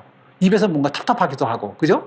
디아세틸이라고 하는 거는 뭔가 이렇게 걸레 빠른 냄새, 하수구 냄새, 뻗어 썩은 냄새 이런 거예요. 이런 거 별로 안 좋아요. 이런 것들이 발효할 때 나온단 말이에요. 그래서 숙성이라고 하는 거는 이런 것들을 숙성을 하면서 오래 놔두면 효모가 자기가 생성한 걸 다시 재흡수하든지 아니면 일부 성분은 숙성을 하면서 다른 성분으로 변하게 돼 있어요. 그러면서 이 성분이 자연적으로 없어지는 거예요.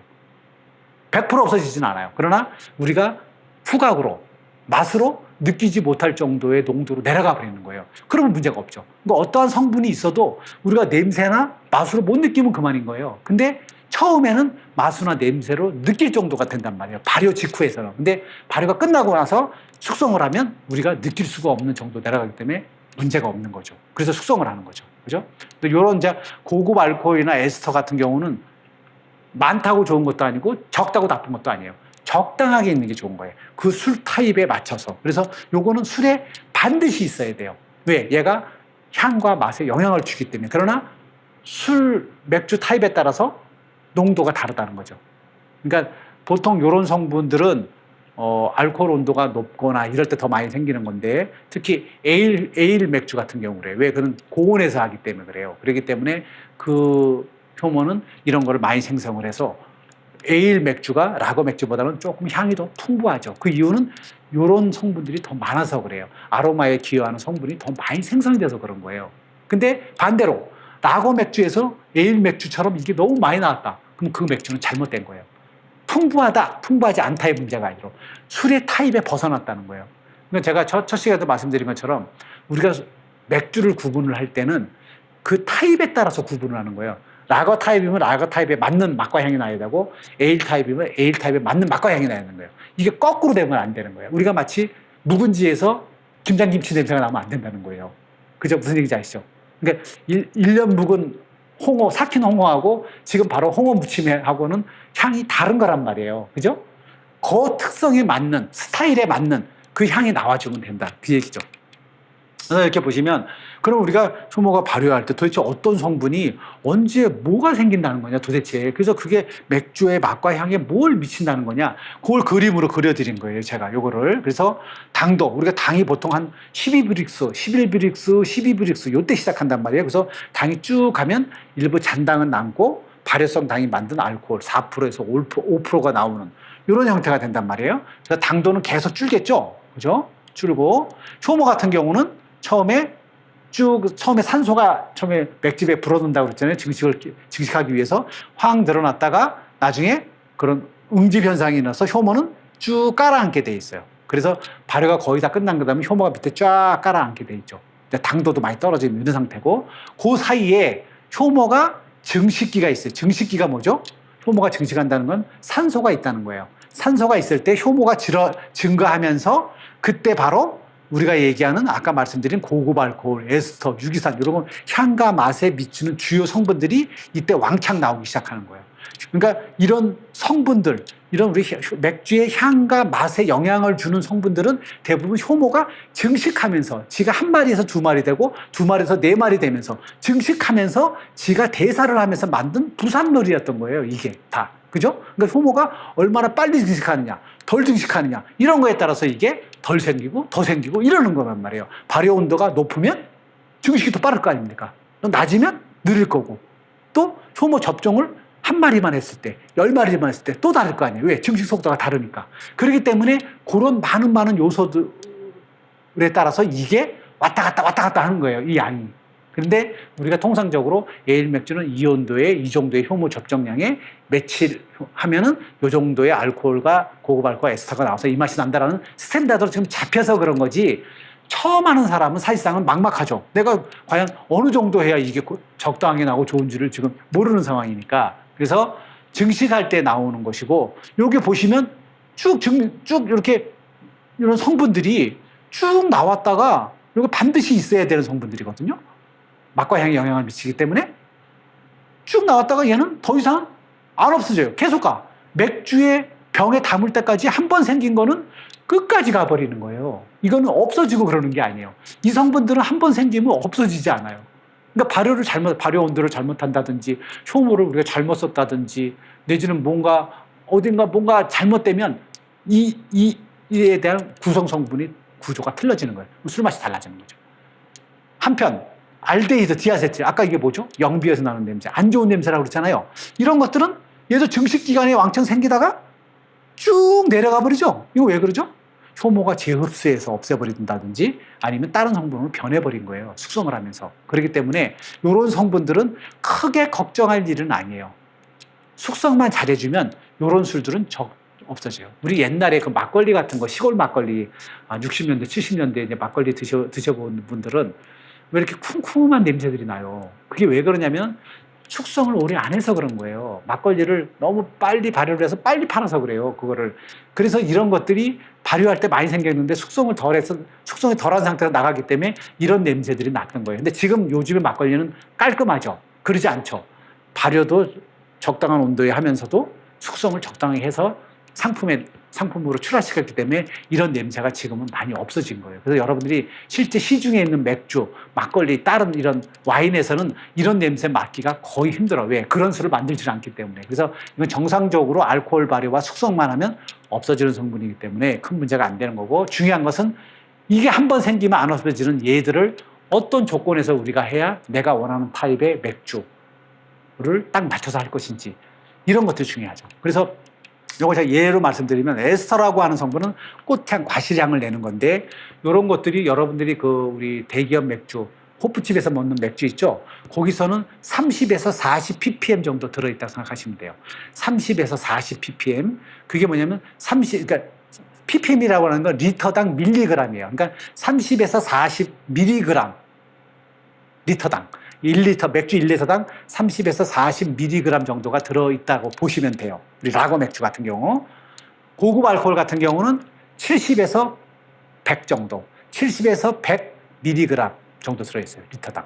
그게 우리가 국내에서 마시는 다른 나라 라거도 거의 유사해요. 그런 라거 효모로 만든, 라거 효모도 종류가 여러 가지지만 그거로 만든 거는 전 세계의 라거의 맥주는 그런 이런 성분들의 그 농도가 거의 그 범위에 왔다 갔다 해요. 거의 범위에 왔다 갔다 해요. 물론 이제 거품 형성도 좀 틀리고 거기에 들어있는 어떤 그런 비휘발성 성분들, 이건 휘발성 성분들이잖아요. 코로 냄새 맡을 수 있는 거, 아로마 성분들, 비휘발성 성분들, 뭐 일부 당분도 남아 있고, 뭐 아미노산도 남아 있고, 다른 걸로 인해서 그러니까 맛에 영향을 주는 비휘발성 성분들, 그런 걸로 해서 전체적인 술 마실 때의 어떤 그런 물성은 좀 술마다 다를 수는 있지만 라거 맥주 간에 그런 나오는 휘발성 성분의 그런 레인지는 고선에 들어온다는 거예요. 물론 요것을 우리가 에일 효모로 했을 때는 이거보다 라거보다는 더 많이 생기기 때문에 아까 제가 언급해드린 그 숫자보다는 조금 더 높아요. 더 높게 나오게 되어 있어요. 그게 이제 에일 맥주가 공통적으로 그런 거고. 그래서 이제 우리가 나오는 맛과 향에 대한 것은 발효할 때 주요 더 나오는 것들은 뭐 수백 가지가 더 있지만 주요 성분들은 이런 것들이다. 이렇게 말씀드리는 거고. 요거는 이제 좀 내용이 여러분 좀 학술적인 내용이라 좀 보시기 좀 어려운데 요거는 이제 효모가 이제 아까 당이라고 하는 건 끌어들여 가지고 알코올을 만들고 발효 부산물을 만들고 CO2를 만드는 게 주 임무죠. 그럼 효모가 아미노산을 왜 끌어들이냐는 거죠. 아미노산이라고 하는 건 뭐냐면 우리가 효모가 많은 그런 생체 대사를 할 때 효소가 필요하다고 했잖아요. 효소가. 그죠? 뭘 분해시키려면 효소가 관여를 해야 되는데 그 효소 자체가 단백질이에요. 그렇기 때문에 단백질을 만들려면 아미노산이 있어야 되는 거예요. 얘가 증식을 하면서. 그죠? 그런 이제 효소를 또 만들어야 되니까 그런 단백질이 필요하다 보니까 아미노산을 빨아들이는 거고. 그죠?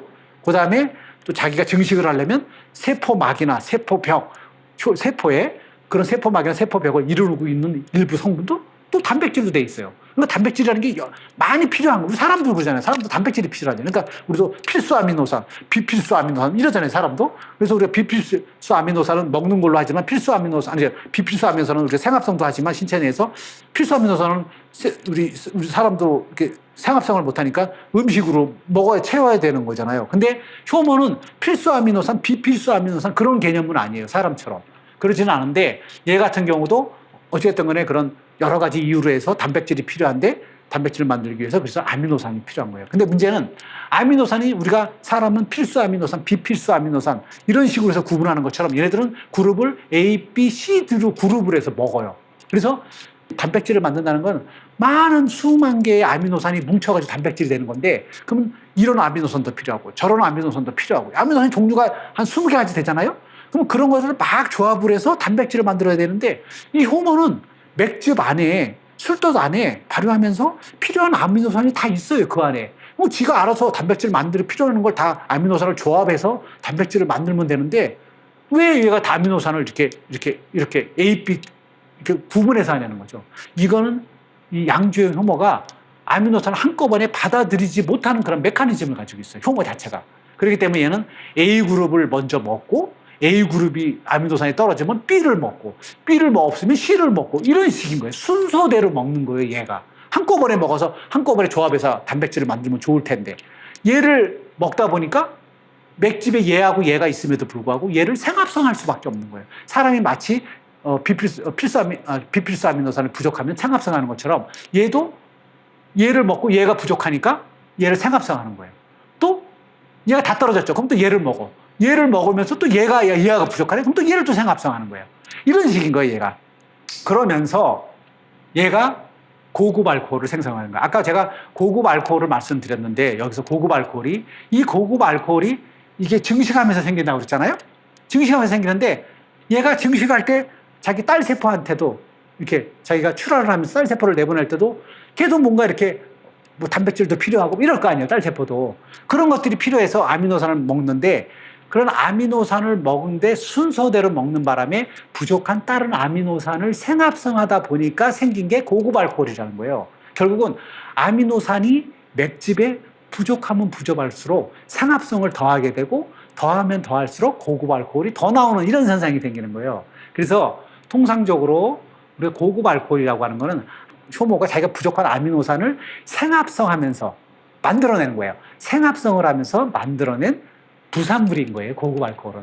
이 부산물이라고 하는 거는 안 생길 수가 없는 거예요. 그래서 우리가 인위적으로 그 효모한테 발효 조건을 달리한다든지 어떤 조건을 달리해서 고급 알코올을 생기지 않게 할 수는 없어요. 왜? 그런 아미노산이 풍부해도 맥즙에 지가 발효하면서 순서대로 먹다 보니까 다른 걸 생합성할 수밖에 없는 얘의 운명인 거예요. 그래서 고급 알코올은 원천적으로 생길 수밖에 없는 것이고, 다만 알코올 발효가 높고 낮음에 따라서 생리 활성이 달라져서 더 생기고 덜 생길 수 있어요. 그러나 원천적으로 못 생기게 할 수는 없어요. 그렇게 이해하시면 되고, 그러나 이 고급 알코올이 생기는 거는, 그런 아까 기본적으로 자기가 부족한 아미노산을 생합성하려다 보니까 생기는 것도 있지만, 첫째 또 한 가지 루트가 있는 게 맥즙 안에 또 아미노산이 너무 많아요. 또 이게 그럴 수도 있잖아요. 우리가 맥즙을, 단백질을 당급을 하면서 너무 많이 분해시켜가지고 아미노산이 너무 많아요. 그렇게 되면 남은 아미노산을 또 처치를 할 수가 없잖아요. 그러다 보니까 남은 아미노산을 가지고 다른 거를 만들어요. 다른 물질을 만들면서 또 이렇게 고급 알코올이 또 생기는 거예요. 그러니까 고급 알코올이라고 하는 건 아미노산이 맥즙에 너무 많아도 문제, 적어도 문제인 거예요. 그럼 적당한 양이 얼마냐? 200mg per 리터. 그러니까 맥즙 1리터에 200mg 정도의 아미노산이 있으면 적당한 고급 알코올이 나온다, 이런 거예요. 그거보다 이하거나 그거보다 너무 많으면 고급 알코올이 많이 생겨서 술에 나중에 알코올 취, 병원 취, 이런 게 나는 거예요. 그래서 우리 아까 말씀드린 라거 맥주, 우리 대기업 맥주, 그런 호프집에서 먹는 맥주는 보통 70에서 100mg 정도 있다, 이렇게 생각하시면 돼요. 그 이상 되면 알코올 취가 나버리고, 그러니까 병원치 이런 거 이하로 가면 맛이 밋밋해져 버려요. 그렇기 때문에 그 사이가 적당한 거예요. 그래서 요거를 제가 설명을 드린 건데, 요건 저희들이 이제 좀 학술적으로 설명하려고 제가 요렇게 드린 건데, 요런 아미노산이 너무 많을 경우 분해를 하는 거죠. 아미노산이 케토산, 알데히드를 거쳐서 고급 알코올이 나와버리잖아요. 요런 현상이 생기고, 고급 알코올은 그래서 우리가 요런 메틸부타놀, 프로파놀, 요런 활성아밀 알코올, 요런 성분들인데, 요런 성분들도 한 100가지, 200가지 정도 돼요. 많아요. 고급 알코올 정도. 근데 이제 우리 맥주에 함유되어 있는 건 진짜 주요가 요런 것들인데, 그럼 얘는 어디서 생겼느냐? 얘가 아미노산을 생합성하면서 생긴다고 그랬잖아요. 그럼 도대체 어떤 아미노산하고 관계되냐? 얘가 루이신이라고 하는 아미노산이 있는데, 얘를 만들다 보니까 얘가 생긴 거예요. 아니면 얘가 너무 과다해서 얘가 생겼던지, 둘 중에 하나잖아요. 그러니까 고급 알코올이 생성되는 루트가 두 개라고 그러는데, 얘가 너무 많거나 적어서 얘가 생겼다, 그 말이에요. 제 말은. 그리고 얘가 생겼다면 얘 때문에 그런 거고. 그래서 우리가 나중에 술을 분석을 했는데, 고급 알코올을 우리가 지시라는 어떤 기기를, 분석 기기를 통해서 보니까 이런 거를 생각했더니 이게 생각보다 많이 나왔다, 이거예요. 이런 거 합쳐서 아까 70에서 100 ppm 정도 나와야 되는데, 얘가 하나에 한 90이 나오고, 얘가 80이 나오고, 얘가 100 나오고 하면서 몇백이 나와버린 거예요. 그러면 과다하게 나온 거 아니에요. 그러면 그 세부적으로 떠들어 봤더니 얘가 과도하게 나왔다. 그러면 얘가 맥즙에 너무 많거나 적다, 그 말을 하는 거라고요. 얘는 정상적으로 나왔어. 그러면 얘가 거기에 정상적으로 있었던 거고, 양이. 또 얘가 너무 많이 튀어나왔다 그러면 얘가 너무 많거나 적었다, 그 말이에요. 그 아미노산이. 그런 거예요. 그래서 우리가 맥즙에 아미노산이 얼마큼 있느냐는 굉장히 중요한 문제가 되는 거예요. 맥즙의 당도가 중요하죠. 왜 당도가 중요하죠? 알코올이 얼마 나오는지, 또 CO2가 얼마 나오는지, 발효 부산물이 어떻게 될 건지 굉장히 중요한 문제죠. 그러나 이런 고급 알코올들은 단백질하고 아미노산하고 관계됐던 거예요. 얘는 당하고 관계가 없는 거예요. 그렇기 때문에 이런 것들이 브릭스만큼이나 당도를 체크하는 것만큼이나 아미노산, 단백질의 체크도 그만큼 중요한 거다. 그래서 요거 고급 알코올 말씀드린 거, 요거는 이제 에스터라고 하는 거. 뭐죠? 꽃향. 아까 고급 알코올이라고 하는 거는 뭐냐면, 우리가 에탄올 있죠? 에탄올이 우리 흔히 얘기하는 알코올, 그걸 에탄올이라고 하는데 그냥 알코올 냄새죠. 근데 그거보다 탄소수가 더 많은 거, 그걸 이제 우리가 고급 알코올, 영어로는 하이어 알코올이라고 하는데, 우리나라로 표현하니까 고급 알코올인데, 알코올에서 고급스럽다고 해서 고급 알코올이 아니고요. 그런 탄소수가 더 늘어남으로 해서 이제 부탄올, 프로파놀, 부탄올, 뭐 옥타놀, 막 이렇게 뭐 데카놀 이렇게 올라가요. 그거 다 고급 알코올주인데 다 알코올주죠. 에탄올처럼. 근데 이제 탄소수가 더 분자량이 더 많은 거예요. 그래서 이제 고급 알코올이라고 하는데, 고급 알코올주는 대부분은 기본적으로 알코올치가 나면서 그런 것들이 과하면 약품치 쪽으로 돌아서요. 별로 안 좋은 거예요. 그러나 그것이 너무 없으면 전체적으로 향이 죽어버려요, 술이. 그렇기 때문에 그거는 아까 말씀드린 그 농도 선에서 있는 게 맞는 거고, 에스터라고 하는 것도 우리가 발효할 때, 증식할 때 얘도 생긴다고 그랬잖아요. 얘는 이제 증식이 멈추면서 그 뒤로 이제 생기는 건데, 에스터라고 하는 거는 증식을 할 때 에스터는 안 생겨요. 고급 알코올은 증식할 때 생기는데 에스터는 증식이 멈추면서 바로 생겨요. 발효가 막 될 때. 그러니까 고급 알코올보다는 에스터가 조금 늦게 스타트를 해요. 그래서 증식이 멈춤함과 동시에 바로 이제 알코올 발효 기전에 들어가면 에스터가 막 증가를 하는데 에스터 성분은 고급 알코올은 그런 약품치, 알코올치가 나오는데 얘는 꽃향, 과실향 나는 거예요. 그래서 우리가 여러분 술 드시면 이거 향기롭다. 이런 술들은 이런 성분은 다 에스터 쪽이라고 보시면 돼요. 그 외에 뭐 락톤류도 있고 뭐 꽃향, 과실향 내는 향은 여러 가지가 있는데 보통 맥주에서 우리가 오크통에 숙성하나 발효하지 않는 그런 벨기에 맥주가 아닌 이상 대부분은 효모가 알코올 발효해서 내뿜은 에스터 향이라고 봐야 돼요. 그러니까 좋은 향이죠. 근데 얘도 과다하면 고급 알코올이 과다하면 약품치가 나는 것처럼 얘도 과다하면 어떤 메뉴퀴치, 여러분들 그 아세톤치, 메뉴퀴치 이런 게 나버려요. 별로 안 좋죠. 그죠? 역겹죠. 그렇기 때문에 얘도 과다하면 안 좋아요. 근데 얘는 기본적으로 어떻게 생기냐면 효모가 고급 알코올처럼 무슨 아미노산을 생합성하다가 고급 알코올 만드는 게 아니고 그런 것처럼 만드는 게 아니고 얘는 효모가 아까 뭐 유기산, 뭐 호박산, 젖산, 구연산, 그러니까 유기산, 뭐 초산, 막 이런 산을 많이 만든단 말이에요. 발효할 때. 그리고 아까 만들어낸 고급 알코올류 있죠. 아미노산을 생합성하려다가 부산물로 나는 고급 알코올들. 아니면 알코올, 에탄올. 그런 알코올류하고 이런 산유하고 결합을 한 거예요. 둘이. 그러니까 효모가 지가 만들어낸 유기산들 내지는 무슨 그런 지방산들, 산유 정도, 지방산, 유기산 이런 것들이 효모가 발효 부산물로 많이 내뿜잖아요. 근데 고급 알코올도 내뿜었죠. 알코올도 내뿜었고 이 알코올류하고 이 산유 쪽에 그게 합쳐져서 에스터가 되는 거예요. 그래서 이런 꽃향이 난 거예요. 이거는 저절로 만들어진 게 아니라 두 물질이 만들어진 게 그러니까 산과 알코올류가 만들어진 거란 말이에요. 그게 에스터라고 하는 성분이에요. 그래서 여러분들이 이제 나중에 이제 제가 아로마를 할 때 에스터를 좀 더 자세히 설명드리지만 이런 것들이 그래서 생겨났다. 그래서 그런 향이 난다고 생각하시면 되고 그다음에 이제 효모를 우리가 이제 이런 아까 에스터라든지 고급 알코올 이런 것은 발효 온도라든지 내가 맥집의 구성 성분이 어떻게 되느냐에 따라서 아미노산이 적으냐 많으냐에 따라서도 결정이 되지만 효모 자체도 이게 활성이 있느냐 활성이 없느냐 건강한 거냐 늙은 거냐 아니면 효모가 가지고 있는 효소의 어떤 활성화가 돼 있느냐 이런 것들에 따라서 굉장히 많이 달라져요.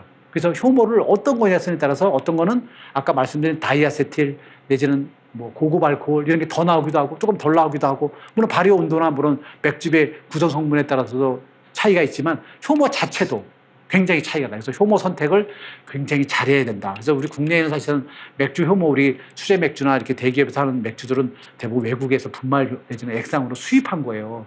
국내에서는 거의 뭐 개발된 게 거의 없는데 사실은 좀 아쉬운 점이 있죠. 그래서 우리도 홍천도 지금 홍천 효모 이렇게 연구 개발하시는 걸 지금 하시는 것 같은데 제가 볼 땐 지역에서 있는 좋은 효모 그것이 뭐 땅에서 채취를 했든 과실에서 채취했든 뭐 어디서 채취를 했든 간에 제가 볼 땐 그런 양조형 효모 잘 골라서 우리 홍천에도 홍천만의 그런 양조형 효모가 필요한 거죠. 그래서 효모를 어떤 거를 선택해서 효모가 종류가 많은 게 좋은 거예요. 그래야 내가 이런 맥주도 한번 시도해보고 저런 맥주도 시도해보고 그런 거예요. 그래서 맥주라고 하는 것이 다른 술하고도 마찬가지긴 합니다만은 그런 원료에 대한 게 중요한 거고 효모 자체도 중요하고 발효 공법도 중요하고 이런 거예요. 그래서 술이라고 하는 게 어느 한 팩터만 가지고 결정된 게 아니라 최종 제품 여러분들이 지금 딱 책상에 놓고 마시려고 하는 그 술의 맥주에 나오기까지의 그런 모든 과정은 상당히 많은 팩터가 얽히고 설켜 있는 거예요. 그거를 다 우리가 이렇게 조합을 해서 최적화 시켜 놓은 게 오늘날의 이제 맥주인데 어쨌든 간에 효모의 선택도 굉장히 중요하고 요거는 저희가 이제 나중에 그 향미에 대해서 맥주 향미에 대해서 설명을 자세히 드리긴 하는데 이런 것들이 여러분들이 아까 얘기한 알데히드류, 에스터류, 하이 알코올 끝에 올자 붙은 게 다 고급 알코올이잖아요. 이런 것들이 어떤 향이 나는지를 제가 써놓은 거예요. 그래서 여러분들이 나중에 수제 맥주 하실 때 뭐 분석을 하거나 뭐 이럴 일은 별로 없으실 것 같은데 이제 혹시 이제 그런 문헌이나 이런 데이터를 보면 이런 용어들이 많이 나와요. 다른 술에도 막걸리에도 그렇고 와인에도 그렇고 이런 용어들이 항상 나오는데 이런 게 이런 향을 내고 이런 맛을 내는구나 그렇게 생각을 하시면 이제 되는 거죠.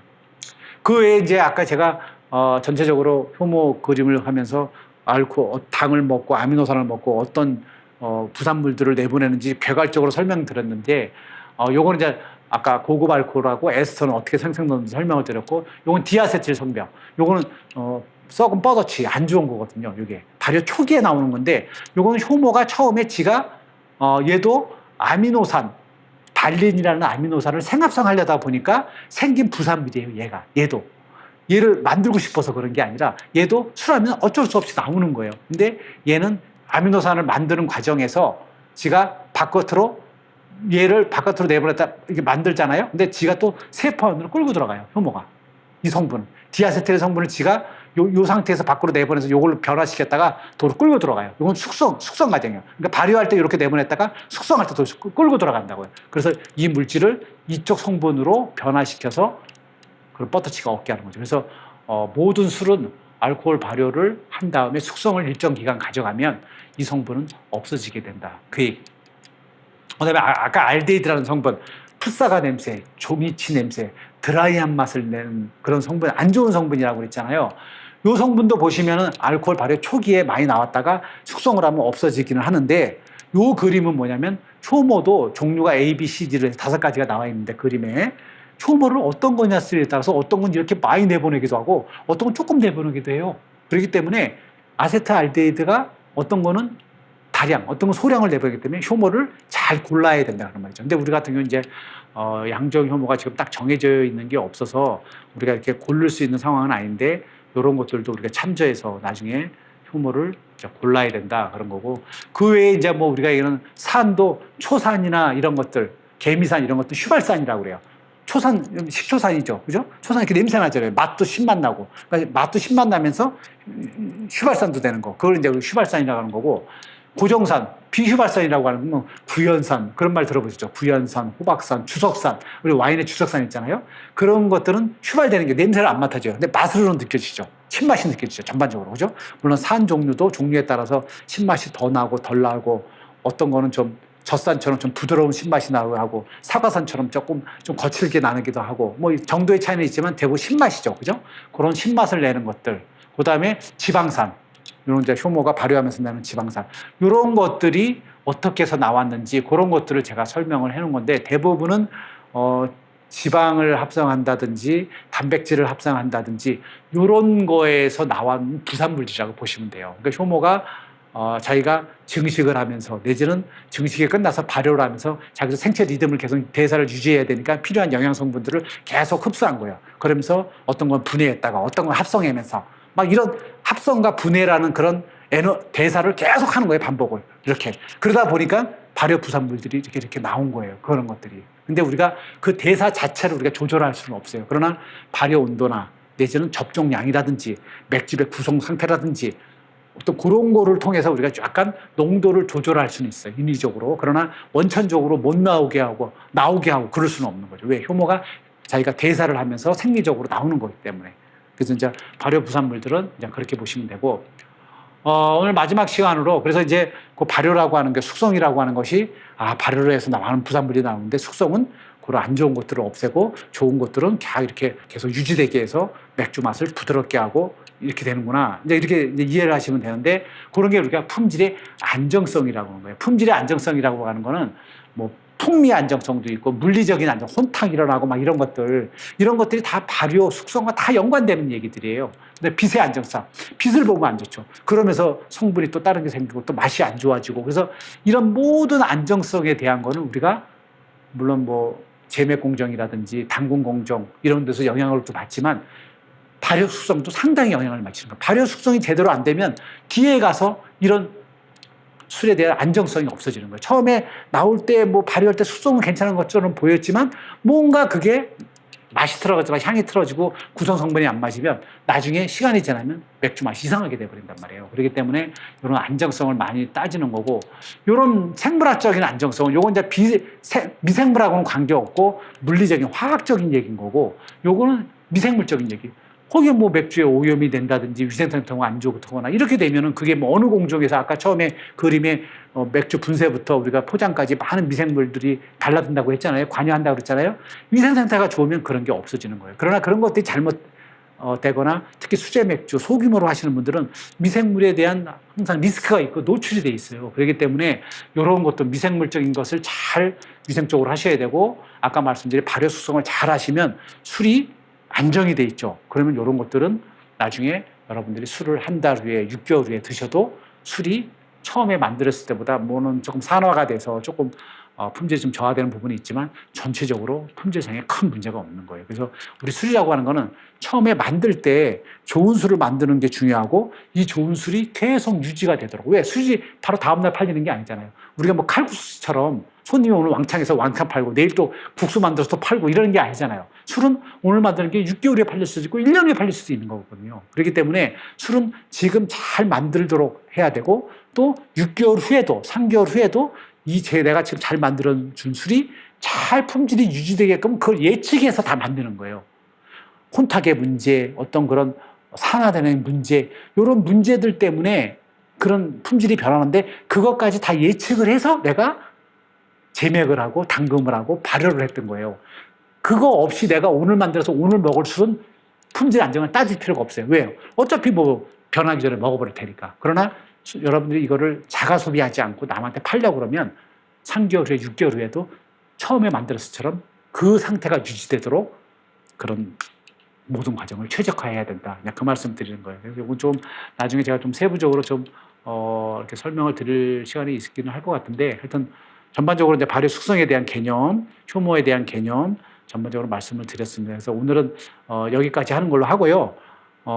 다음 시간에 이제 양조 우리 그 향미에 대해서 2회에 걸쳐서 제가 쭉 설명을 드리고 그다음에 이제 마지막 5회 때는 그런 실습에 대한 어떤 거 실습을 할지 그런 것도 조금 제가 미리 말씀을 좀 드려서 좀 코로나 때문에 저희들이 바로 이번 달 말부터 실습을 할 수 있을는지 제가 잘 모르겠는데 하여튼 그건 그 상황에 맞춰서 해야 되겠죠. 네, 하여튼 이제 이론이 오늘 이제 3번째까지 해서 끝났고요. 다음 시간에 제 4강을 하도록 하겠습니다. 네, 수고하셨습니다. 고맙습니다.